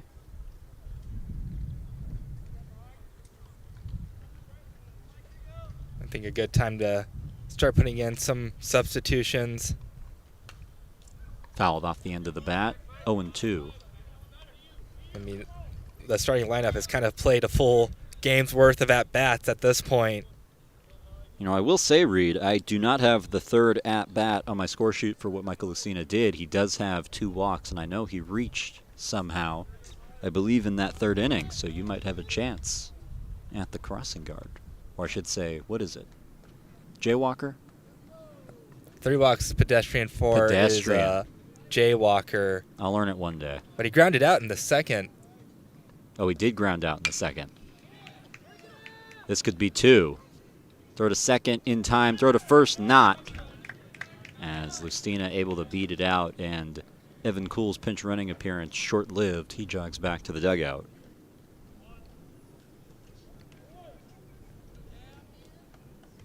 Looking at the dugout just in case they sub in someone else, but it doesn't look like they will. So it goes down as a 6-4 on the force out. 1 out in the inning. Cam Chapman still up to bat and has to duck out of the way of that. High fastball near his head. Not what you want to see, especially in a 19-3 game. No, it's those pitches that make me flinch up here. It's scary.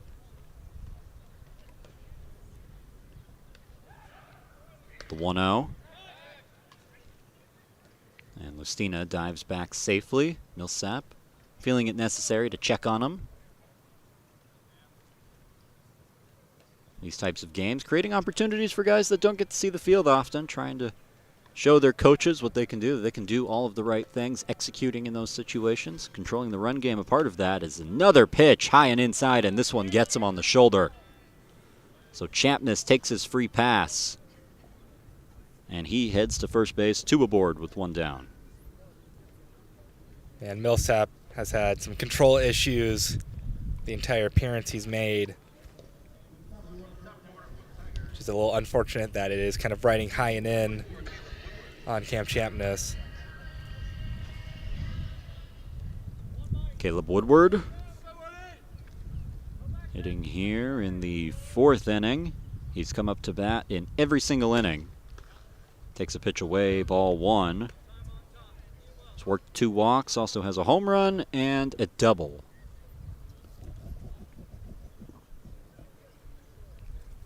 Working with runners on 1st and 2nd.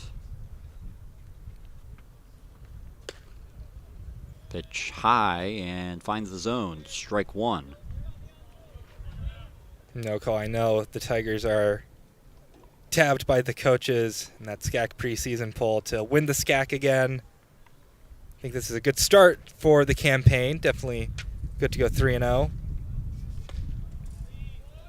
Well, they still got to work on that 3rd one, Reed. That'll happen after the conclusion of this game, which you'd presume is only going to be 7 innings long. We'll have a 30-minute break, pending any Chick-fil-A orders. That's an allusion to Hardin Simmons. First year I was doing this. And then we'll be off and running. Game 2 of this doubleheader.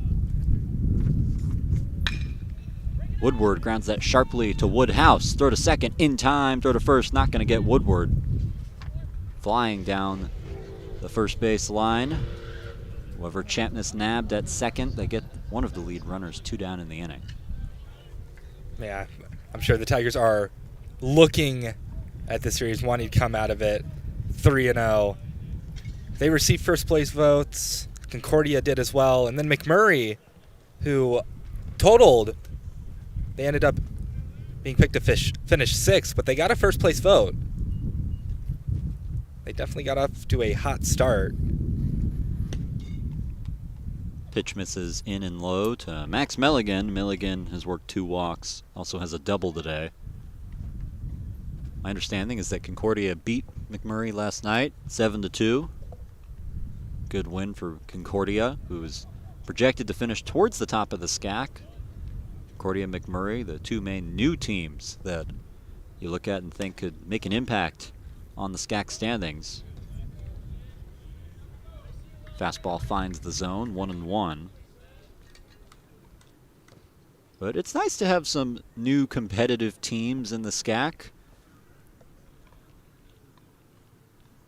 McMurray currently up 12-4 on Concordia in Abilene, so avenging the last night's 7-2 loss, trying to even up that series, what should be very competitive between 2 teams that you've heard nothing but good things about from this Tigers coaching staff. Talking to them, you think about these last 2 years, it's been the same 4 teams making it in the conference tournament, but that seems like it's going to change. Woodward has to dive back to first, does so successfully. I know they're on their opening weekend, McMurray, some ridiculous stat where they outscored their opponents 40-10 on their opening weekend, including beating nationally ranked Rhodes 23-8. Milligan lines that into center field, a base hit, and it scores a run. Woodward hustling for third. He is in safely as Lustina scores off the RBI single from Max Milligan. Make it 20 on the board for the Tigers. 20-3. They have the lead in the 4th inning. I believe that matches last year's highest run output. I believe he scored 20 against McMurray. Against McMurray, indeed.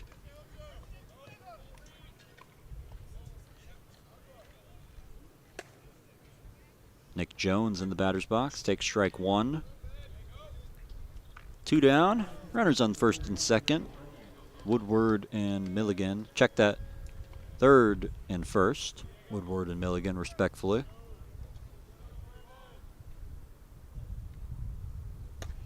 Swing and a miss, and this is not Nick Jones. Pinch hitter Diego Gomez, the sophomore, making his season debut. So replacements continuing to filter in for the Tigers. Gomez will slide right into that DH spot, you would assume. Fouled off the end of the bat. And I think they're saying that maybe it hit Gomez's foot or something else in that area in foul territory before it leaked fair. He certainly has a ton of power in the stick. Can give the ball a good ride. He makes the right contact with it.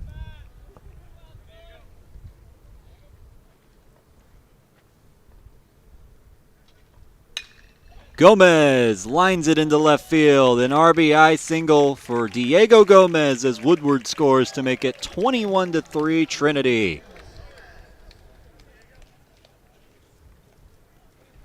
The runs keep coming. It looks like a football score again, Cole, 21-3. Maybe that's what the score of Eagles-Chiefs was at some point. But I do not believe so. I think it took much longer for the Chiefs to score. So credit to Austin College beating the Kansas City Chiefs to the scoreboard. I believe that was 34-0 before the Chiefs were able to get on the board, as America enjoyed watching that game. I think, too, people at the Tiger Network really enjoyed that game. I'm not going to name who, but I'll leave it up to audience discretion. Thomas Moss checking in to the game, pinch hitting for Nick Lazera. The wind ripping, as I'm sure the audience can hear at home, coming in from left to right from our perspective, just shy of home plate. On the first base side of Trinity University Ballpark, Thomas Moss, the first year, who made his debut yesterday in a 1-1 count. Takes a pitch away, 2-1. Maybe an RBI opportunity for Moss, as Milligan at second will surely be off and running with any contact. 2 outs in this inning. Trinity tallying 15 hits on the day. Moss seeing if he can make it 16. Takes a high strike. 2-2. Trying to think last time we scored 21 runs. I believe it was that last game, that UTD Regional. They won at 21-13 to head to the Super Regional. And they scored a lot of runs in that series. Both teams did. 30 runs scored by UTD in their 1 win. Fouled off the end of the bat of Moss, bringing the count to 2-2. That was a hitting year for the Tigers. It was. That's one of the great what-ifs in Trinity program history, is the next year they proceeded to be top 5 in the nation in ERA, whereas the year they made the World Series, I believe their ERA was above 6, I want to say. Yet they had one of the best offenses in the country. Just pair that together, and ooh, that's not a team you want to play. Lined past the dive of Woodward. Milligan off and running, rounding third. He scores easily. First RBI in the career of Thomas Moss, and it's 22-3. And there's not too many players on the team left that were at that UTD Regional. Nick Lazaro, one of them. It's been a long time. Kind of hard to believe it's been since my freshman year that series happened. It was before my time. Reed, the old man, able to witness that. I've only heard the legends. Reed was there. Of course, from the Dallas area. Quick trip, UTD campus, where that game was held. Not even something that can happen anymore. A one-on-one regional, best of 5. We had one last year against Laverne, but with the new structure, can't do it anymore. Yeah, 64 teams make it now. Ooh, Grant Anderson ahead of that, but he hit it very far towards the pool. I think it made it into the pool. Splash hit, what do you know?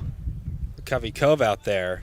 So first for Grant Anderson. First home run of his Tigers career and his first splash foul ball.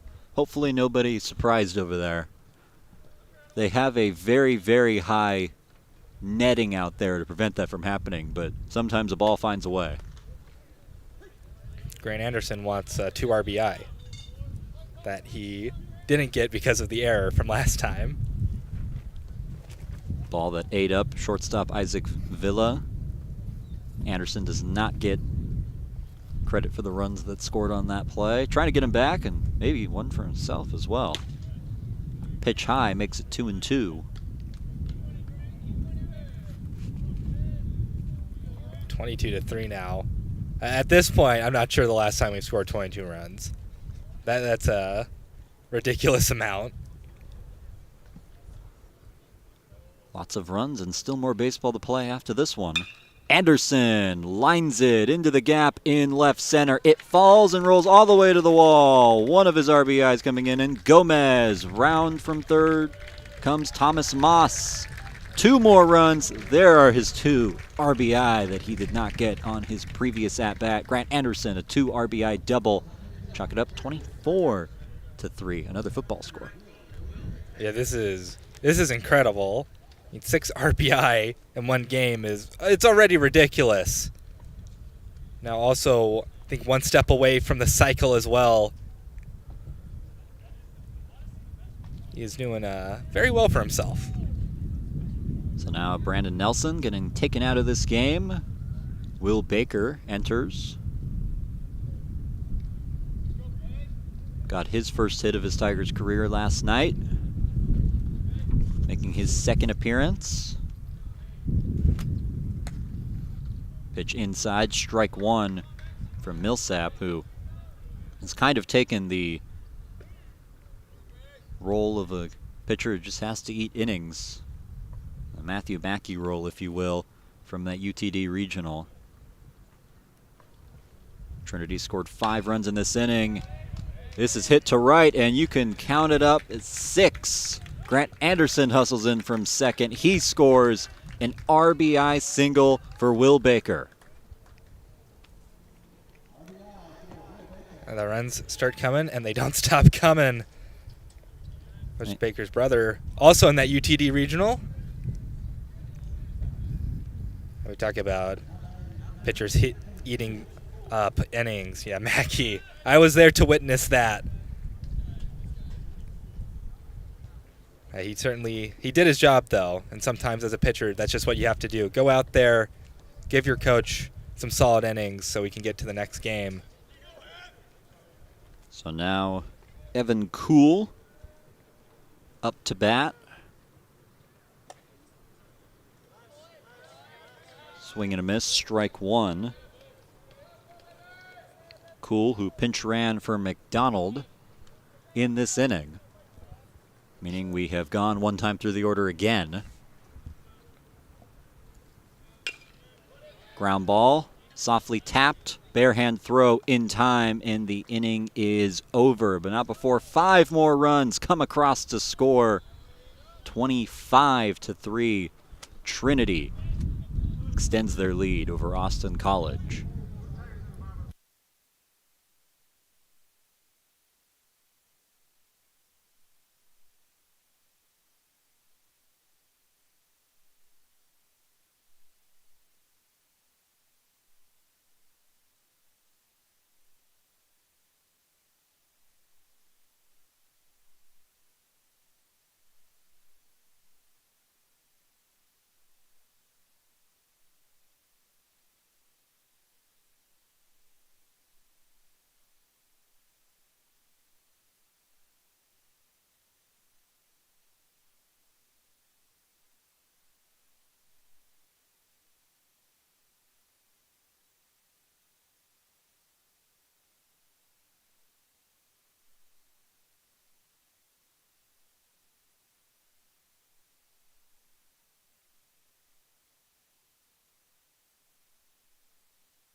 Welcome back to the top of the 5th inning in San Antonio, Texas. Jace Clay's day is done, and the new pitcher on the mound for the Tigers is the first-year Joey Hagan, making his debut for Trinity.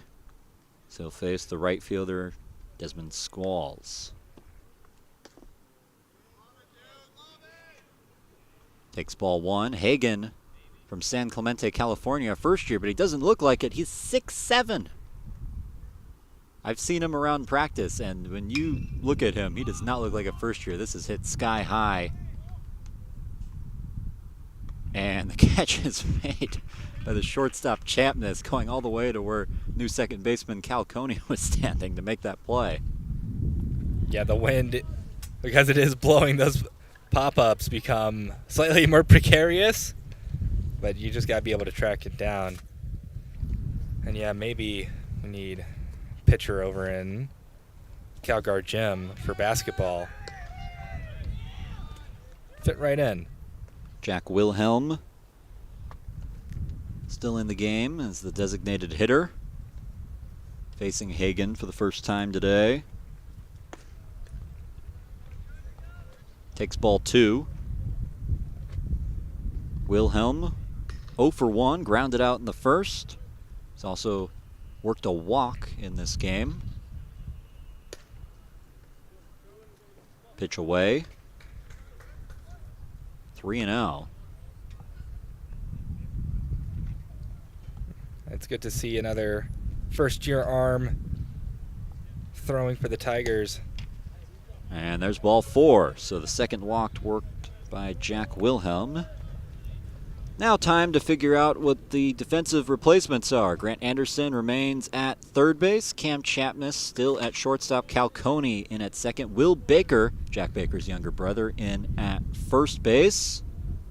Now the tough part, finding out who's in the outfield. Evan Kuhl takes over in left. Caleb Woodward remains in center. That's fouled up right above us.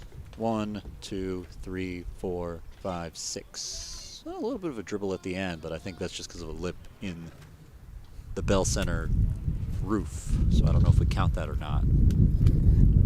Brings the count to 0-1. Pitch from Hagen. Swing and a miss from Mason Woodhouse. Woodhouse 0 for 2 has reached on an error. And now to find out who is in right field, Max Milligan moves over to right field as Maddox McDonald got taken out of the game. Swing and a miss. And the first strikeout in the Trinity career of Joey Hagen, and you can hear the support he gets from the Trinity dugout. Always a big milestone. We'll keep the ball afterwards. It's awesome to see.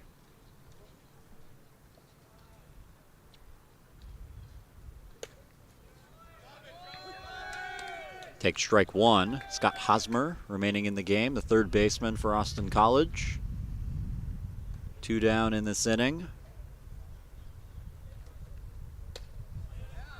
Strike 2. So Hagen trying to get his Tiger career off to a good start. A scoreless first inning.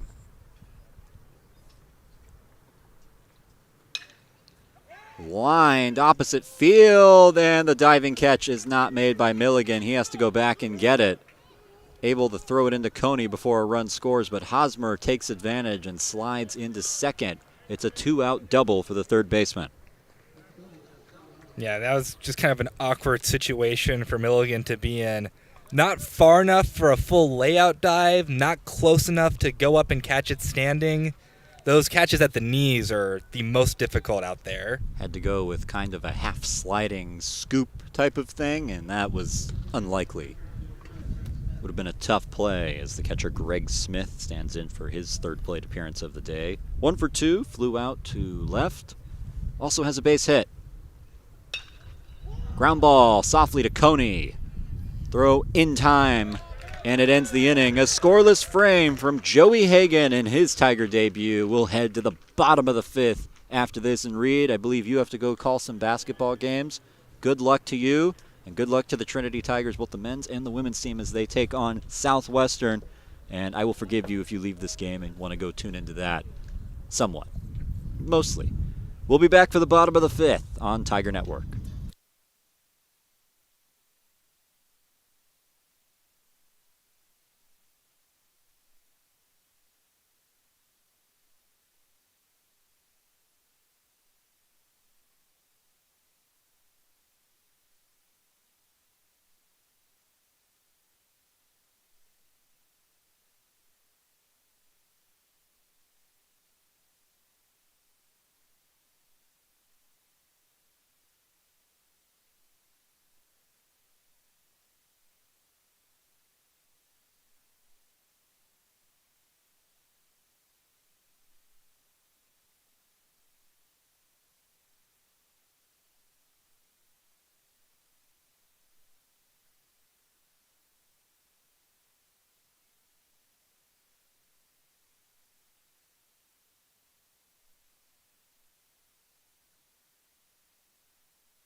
Welcome back to a windy San Antonio as it's warmed up to a pleasant 70 degrees.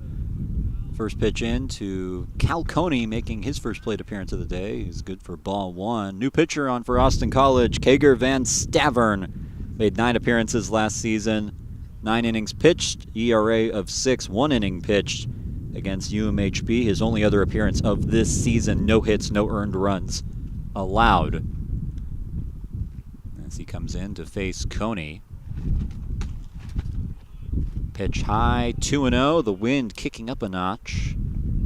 Going from my left to my right. Kind of the opposite direction of where it would normally go. Coney ahead, 3-0. Takes strike one down the chute. Kager Van Stavern comes in at 6'6", 240. The 3-1. Fouled off, making it 3-2. Loses his hat in the process. But I talked to Sean Counts about his recruiting style, and he says he's perfect coach height, so he tries to not bring in anybody shorter than him. So you see a lot of guys coming at the height of 6'6", 6'4", other numbers like that, as Coney gets plunked on the 3-2. Just as good as a walk, but it goes down as a hit by pitch.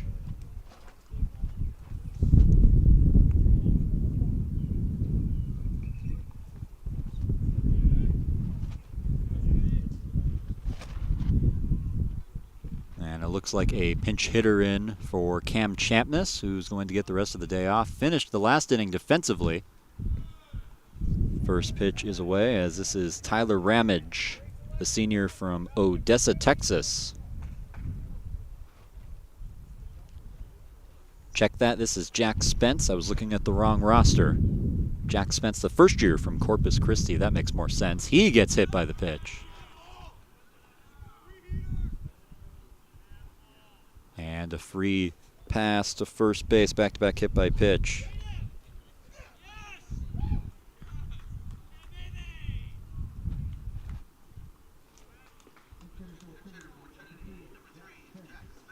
And another correction, this is actually Jack Spence. I got mixed up. I saw him in the on-deck circle. That was John Adrian Dioli making the trip to first base, getting some time. Jack Spence now up, pinch hitting for Caleb Woodward. Spence making his Tiger debut. Lefty from Corpus Christi, working with runners on first and second. Back-to-back hit by pitch is handed out by Van Stavern. Pitch is fouled off, making it 0-1.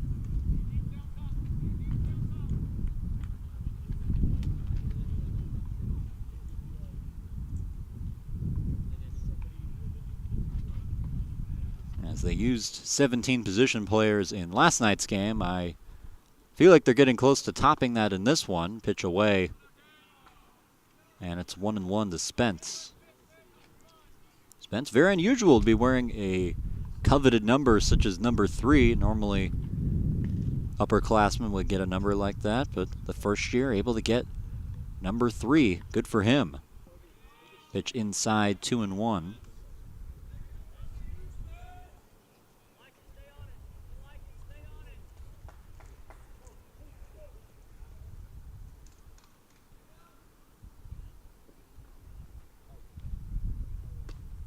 Pitch away, 3-1. Check that. Ball 4. As the bases are loaded with nobody out. Kager Van Stavern struggling with control. And another pinch hitter for the Tigers. It's Pierce Matthews entering the game. Max Milligan getting the rest of the day off. So that means only one starter remains. Grant Anderson, who started at third base the first year, the only Tiger who started this game that is still in it. So Pierce Matthews working with the bases loaded. Takes a pitch inside, 2-0. Matthews, who only hit 2 home runs last year, but they were 2 massive home runs.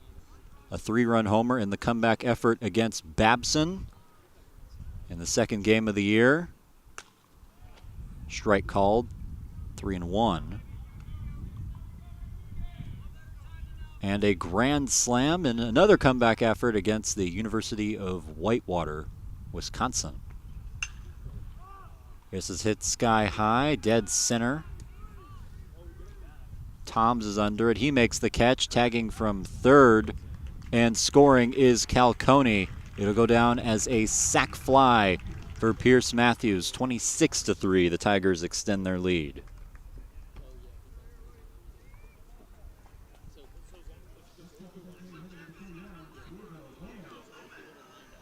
Diego Gomez entering the batter's box. His second plate appearance. His first one netted him an RBI single. This one starts with the ball inside, dangerously close to hitting him, makes it 1-0. Tigers continuing to put good at bats, and that's what they preach in that dugout. Not necessarily results, not necessarily hits. They preach good at bats. Another pitch inside makes it 2-0. I talked to Coach Deering about that philosophy. He said they were about 58% quality at bats. That's all they're looking for.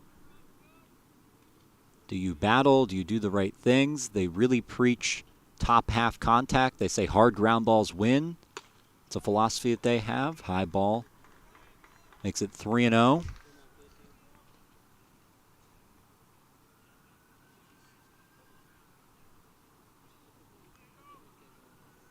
But even in the fifth inning of what is a blowout, still doing the right things. Strike called makes it 3-1. Runners on first and second, one out on the board after the sacrifice fly from Pierce Matthews. Made it 26-3. Tigers totaling up 18 hits, so they're getting some of the results with those quality at-bats. Ball high, and it's ball four. It'll reload the bases as Gomez earns the walk.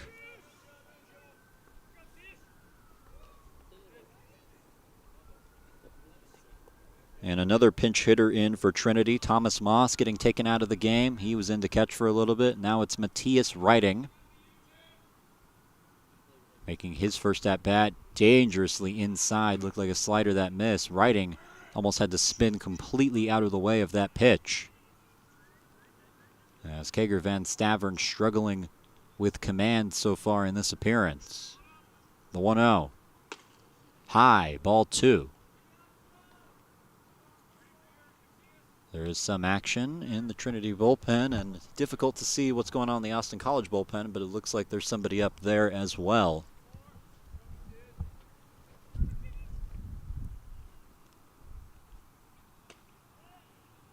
Strike called. Down the middle, 2-1. Trinity opening up a 26-3 lead, and run number 30 is in the batter's box right now if they feel like getting there. Ball high, makes it 3-1. Again, a reminder that 30 minutes after the conclusion of this game, we will start game two of our doubleheader. Ball four, that walks in a run. Number 27 as John Adrian Dioli comes in to score. Matthias Riding gets the 5-pitch walk and the RBI that comes with it, and it looks like that will be the day for Kager Van Stavern. Records one out, surrenders 2 runs, and still responsible for the runners on board. All the bases filled with Tigers. A pitching change from San Antonio when we come back on Tiger Network. Trinity with the 24-run lead.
Welcome back to San Antonio. Austin College opting to go with the position player route in terms of pitching. Asher Thompson, who came in to pinch hit in last night's game, on the mound.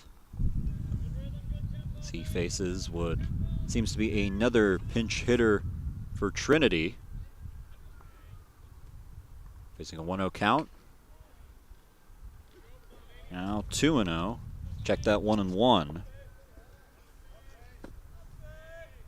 Payne Fontenot, the first year from Colleyville, Texas, making his Trinity debut. A big swing and a miss. Brings the count to 1-2. So Fontenot in infield there, in theory, could replace Grant Anderson right at first base.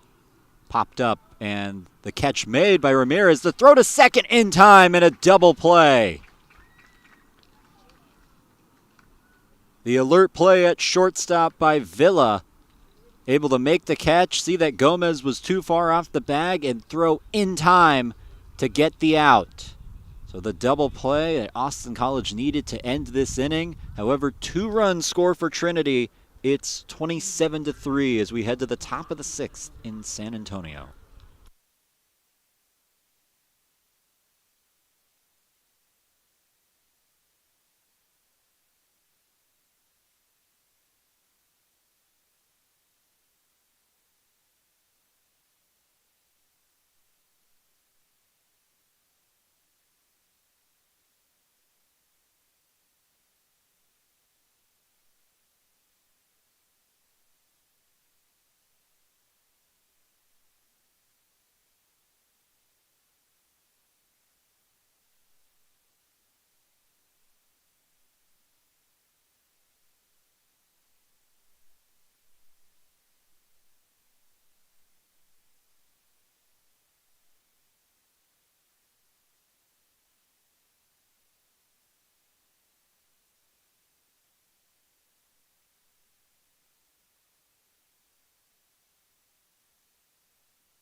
Welcome back to the top of the 6th inning in San Antonio. New pitcher on the mound for the Tigers, making his Trinity debut. It's Jack Boussard, a transfer from Division I Tulane.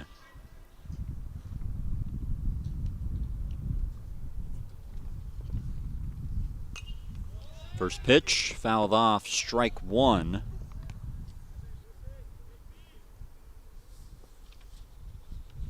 Boussard facing the bottom of the lineup, center fielder Trip Toms.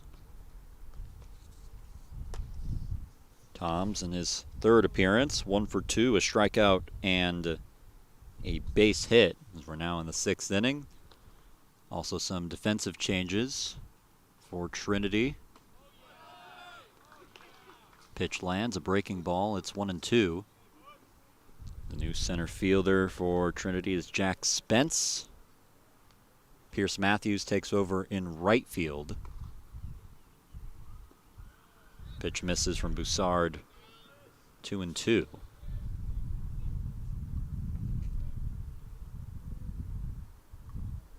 And Payne Fontenot takes over at 3rd base for Trinity.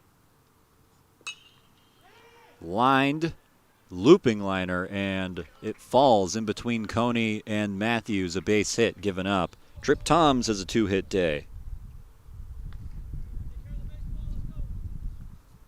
Unfortunate location on that pitch for Boussard. An unfortunate location of where that ball landed, right over the head of Coney. Did not have a lot of exit velocity, but too short for Pierce Matthews to go up and get it, as the lineup will flip over for Austin College.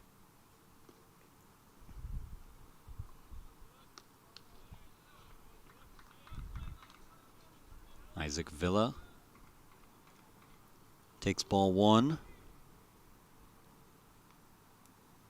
Runner on first, nobody out. Ground ball, could be 2. Throw to Coney in time, throw to first, not in time. So again, we've seen this on both sides, too slow to execute the double play. But it does net the out. They get the lead runner, goes down as a 6-4 force out. Tino Ramirez now up to bat. 1 for 3 with a single, has also reached on a third base error. Broussard, the lefty, works lined up the middle, and a base hit for Ramirez. Spence able to get the throw in time to prevent Villa from going to third. But 2 base hits given up in this frame by Broussard.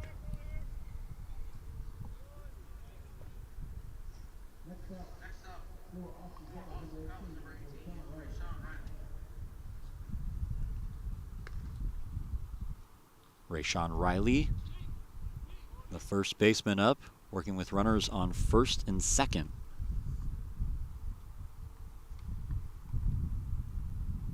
Broussard getting hit so far. We'll see if he can turn this outing around.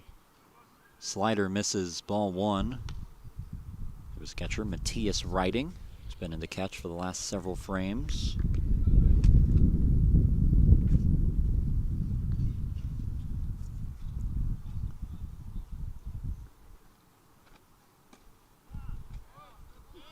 Pitch on the inside edge, 1-1.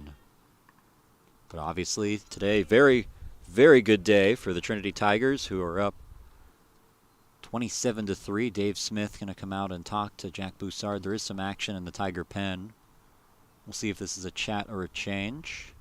Looks like just a chat, but it gives us an opportunity to talk about the off-season work that Trinity put in. They changed up their off-season program a little bit, very weight training intensive. We talked about it a little bit last night with Trajan Lee on the mound and the work that he did, but the rest of the team put in that work too. Talked to both Tim Scannell and Dave Smith, and they both had the same conclusion at the end of last year. They looked at the guys that were leaving. They were losing a lot of talent, both offensively and pitching-wise. And they said, look, with the guys we have now, we might be able to be a good baseball team just with the talent that we're able to bring in here. But in order to be a World Series caliber team, we have to get more athletic and we have to get stronger. So they brought that to the players. The players completely agreed, and a bit of a culture change happened. Swing and a miss from Riley brings the count to 1-2. Guys bought in, they got stronger. Practices became more detailed. Tim Scannell in particular talked about the hustle that you see. They rotate drills during practice, and when you go to one station to the other, as this is fouled back above the screen. 1, 2, 3, 4, only a 4-hopper. Kind of a weak foul ball on the Bell Center roof. So the players put in work during practice. They go hard in the drills. Scannell brought up that some players in the past wouldn't necessarily slide into second base on hit and run drills. These guys are going full tilt, he says. He said in 27 years he has never had a better off-season or spring, and he did this one. He also says he doesn't know how this season's going to turn out. It might take these guys a little bit to get their feet under them. Very young team, but they're doing the right things to be the best version of themselves that they can be. Pitch is fouled off. The count will remain at 2-2.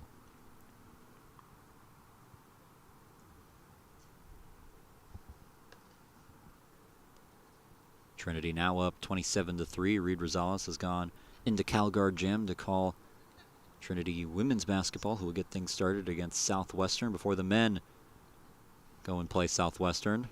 Foul ball by Riley. Able to get to the looping curveball, able to stay alive. But Reed Rosales has gone to call those games, so I don't have him as the research consultant to tell me the last time the Tigers scored this many runs. I don't even think that he knows, because you'd have to probably go pretty far back. Definitely didn't get this many last year, or on those years where they were just loaded offensively and made the College World Series purely based on their ability to hit. even in that regional against University of Texas Dallas, scored 21 runs. It's the high for that series. Gave up 32. I got outscored 32-9. 2-hopper to Coney. Goes the short way for a 1 out. And can't get the second. So the second time that they can't quite turn the double play. Ground ball hit too slowly to Coney. Goes the short way to John Ramsey, who has checked in to shortstop defensively. Desmond Squalls comes up to the plate.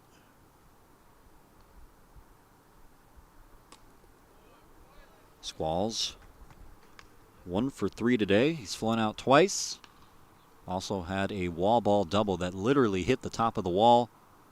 Brought in 2 of Austin College's 3 runs, now working with runners on first and third. Broussard ahead 0-1. Looping breaking ball misses. Writing has to stand up to catch it. Trinity out hitting Austin College 18-9. The errors are actually 3-0. The Tigers have committed 3 errors as this is hit deep to left field. And the catch is made to end the inning. Evan Kuhl able to range over from his 7 position. Makes the catch that ends the inning. Broussard ends up getting out of the jam without giving up a run. It is 27-3 as we head to the bottom of the 6th. Only 2 more frames to go in this one.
Welcome back to the Alamo City. We've got a good crowd on hand, even though the score is out of hand.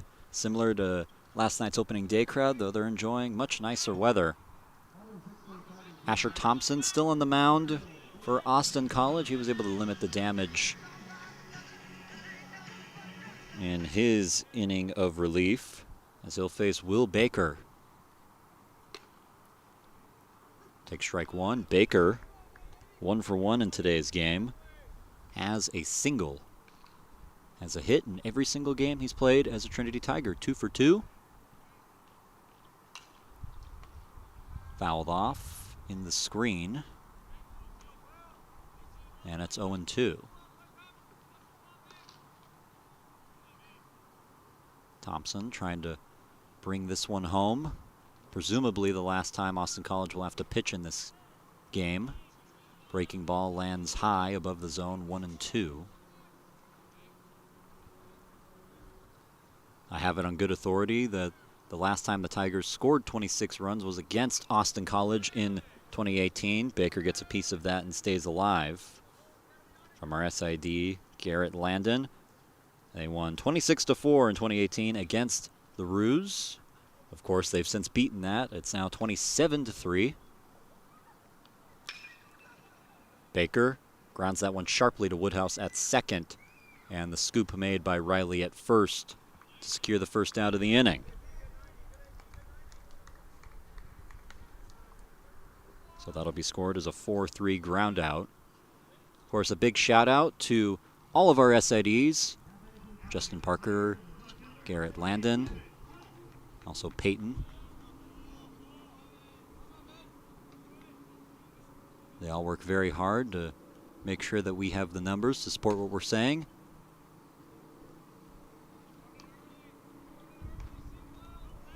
Pitch from Thompson rides inside on Evan Kuhl, who's in his second at-bat. Grounded out to the pitcher in his first one. Nearly did so again. Sliding play. Villa couldn't make it. It'll go down as a base hit, and the first one in the career of Evan Kuhl. Hit it to a similar spot he did in his first at-bat, though Thompson not able to make the play. Hops right over that second base bag. Villa did a great job, able to get there, sliding. Just too late, couldn't make the throw. Chalk it up to the 19th hit for the Trinity Tigers. Kind of a weak throw to first. Kuhl has no problem getting back. Cal Coney stands in the right-handed batter's box. Takes strike one down the chute. Coney pinch hit in this game and got hit by a pitch. Not something you want to see in a game that's out of hand like this. Coney bloops that into right field, and it's down for a base hit. Kuhl on his horse. He charges into third, standing up. Relay throw gets away, but Hosmer able to recover before any damage was done. Base hit for Cal Coney. So now another pinch hitter, John Ramsey, making his first offensive appearance of the day. Got the opening day start at shortstop last night. Saw him play some defense earlier in this one, replacing John Adrian Dioli, who pinch hit for Cam Champness. Ramsey working with one out and runners at the corners. Popped up onto the Bell Center roof. 1, 2, 3, 4. Only four. Only four hops. We're still waiting for 7. 7 is the one to beat. I don't know if it's physically possible to beat 7. I'm a comm major. I don't know these things. But I hope to learn. Could be 2. Throw to second in time. Throw to first. Got him. Double play ends the inning. So John Ramsey still looking for his first career hit with the Trinity Tigers. They'll have to wait a little bit longer. The inning-ending double play sends us to the 7th. The final 3 outs. Trinity trying to wrap up a Game 2 victory and head to 2-0 in conference play.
Welcome back. The top of the 7th in a 27-3 game between Trinity and Austin College. New pitcher in for the Tigers. It's Noah Flanagan, the first year from Norman, Oklahoma. Working against Jack Wilhelm, who grounds one past the almost dive of Coney and into center field for a base hit. First hit of the day for Wilhelm. He had walked twice, but that is the first time he gets a hit in this one. They'll bring up Mason Woodhouse. Austin College trying to carry any momentum into their next game, which will happen in approximately 40 minutes, provided that this inning lasts 10 minutes. 30 minutes after the conclusion of this game, we'll bring you the second half of this doubleheader. Lined into right, Matthews takes a step in, and that's all he needs to do to collect the first out of the inning. It'll go down as an F or an L9, depending on how you want to go. I'd probably go with the F9 myself for scorers at home. Scott Hosmer remains in the game, as many Austin College starters have. That gets away from Riding, and Wilhelm trots into second. It'll go down as a wild pitch, you would presume. Still one out on the board. Wilhelm at second base. Sean Count electing not to take his starters out of this game. I believe it is the same 9 defensively that it has been throughout the game. And the DH as well. Riding going out for a quick visit with his first-year pitcher from Norman, Oklahoma. I know there's a lot of people listening that don't really like Norman, Oklahoma, particularly those from around Austin. Red River rivalry. I feel like we know which side Noah falls on that one. A lot of listeners may disagree, but hey, that's sports. That's what it's about, rivalries. The 1-1 pitch from Flanagan. Swing and a miss. Hosmer waves at that one, a slider. Flanagan, the latest line of Tigers to make their debut. In fact, all 4 Trinity pitchers that made an appearance today made their debut. Runner goes, lined into right field. This should score a run, as Wilhelm was off and running with the pitch. He just jogs in to home to score, putting 4 runs on the board for Austin College.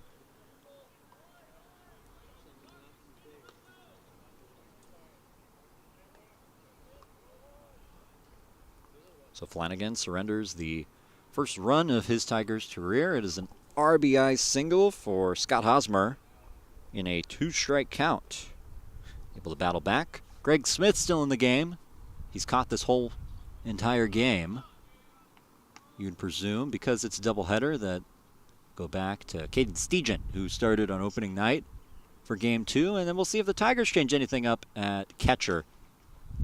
We know in the past that they have switched it around, so you'd presume that maybe Matt McNaney or Matthias Riding would get the nod in Game 2 of this series. Though in the past, hey, they've just rolled with the same catcher. I know Tyler Pettit's done that a few times. This is hit high and deep to left field, back at the wall, and foul. Hit the screen that's there to protect the people enjoying a nice day at the pool, and it's a great day for it. Perfect weather, 73 degrees, sunny, some whiskey clouds in the sky. Merchant Tower, the Trinity skyline in the distance as this is hit in the air. Shallow center, losing his hat, charging in and out, and the ball is on the ground. Coney, and it looks like Cool in center field couldn't determine who was going to come up with that. Ends up being a base hit.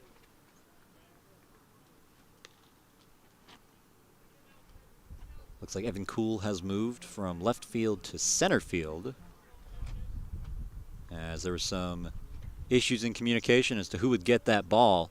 It looked like Coney had the best shot at it, unable to come up with it. Maybe the collision had something to do with it. Either way, a base hit for Greg Smith. Brings up Trip Toms with runners at the corners. So a run did score on that play. 27-5 is the score now. Flanagan fires a strike.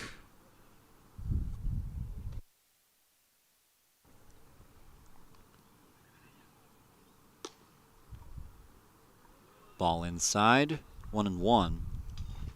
Now that ball is hovering in the air for so long, and you're looking to see who's going to get it. Not really watching the runners there. One came around to score, makes it 27-5. This is looped onto the bell center. 1, 2, 3, 4 hops. We've had a few 4 hops in a row, some weak performances from these foul balls. Brings the count to 1-2. Still 1 down. Runner at first. Game could end on this play, you never know. And it won't there. Pitch misses, 2-2. Score is 27-5. About sums it up.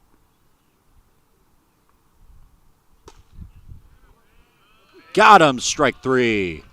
Breaking ball lands at the top of the zone, and the Tigers are 1 out away from a 2-0 start, their second consecutive 2-0 start.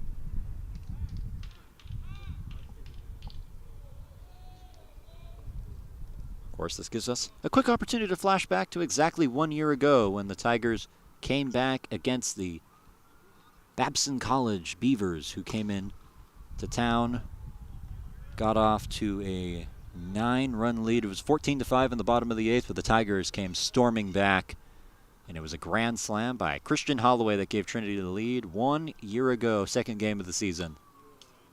This is lined into the screen and foul, bringing the count to 0-1 by the leadoff man, Isaac Villa.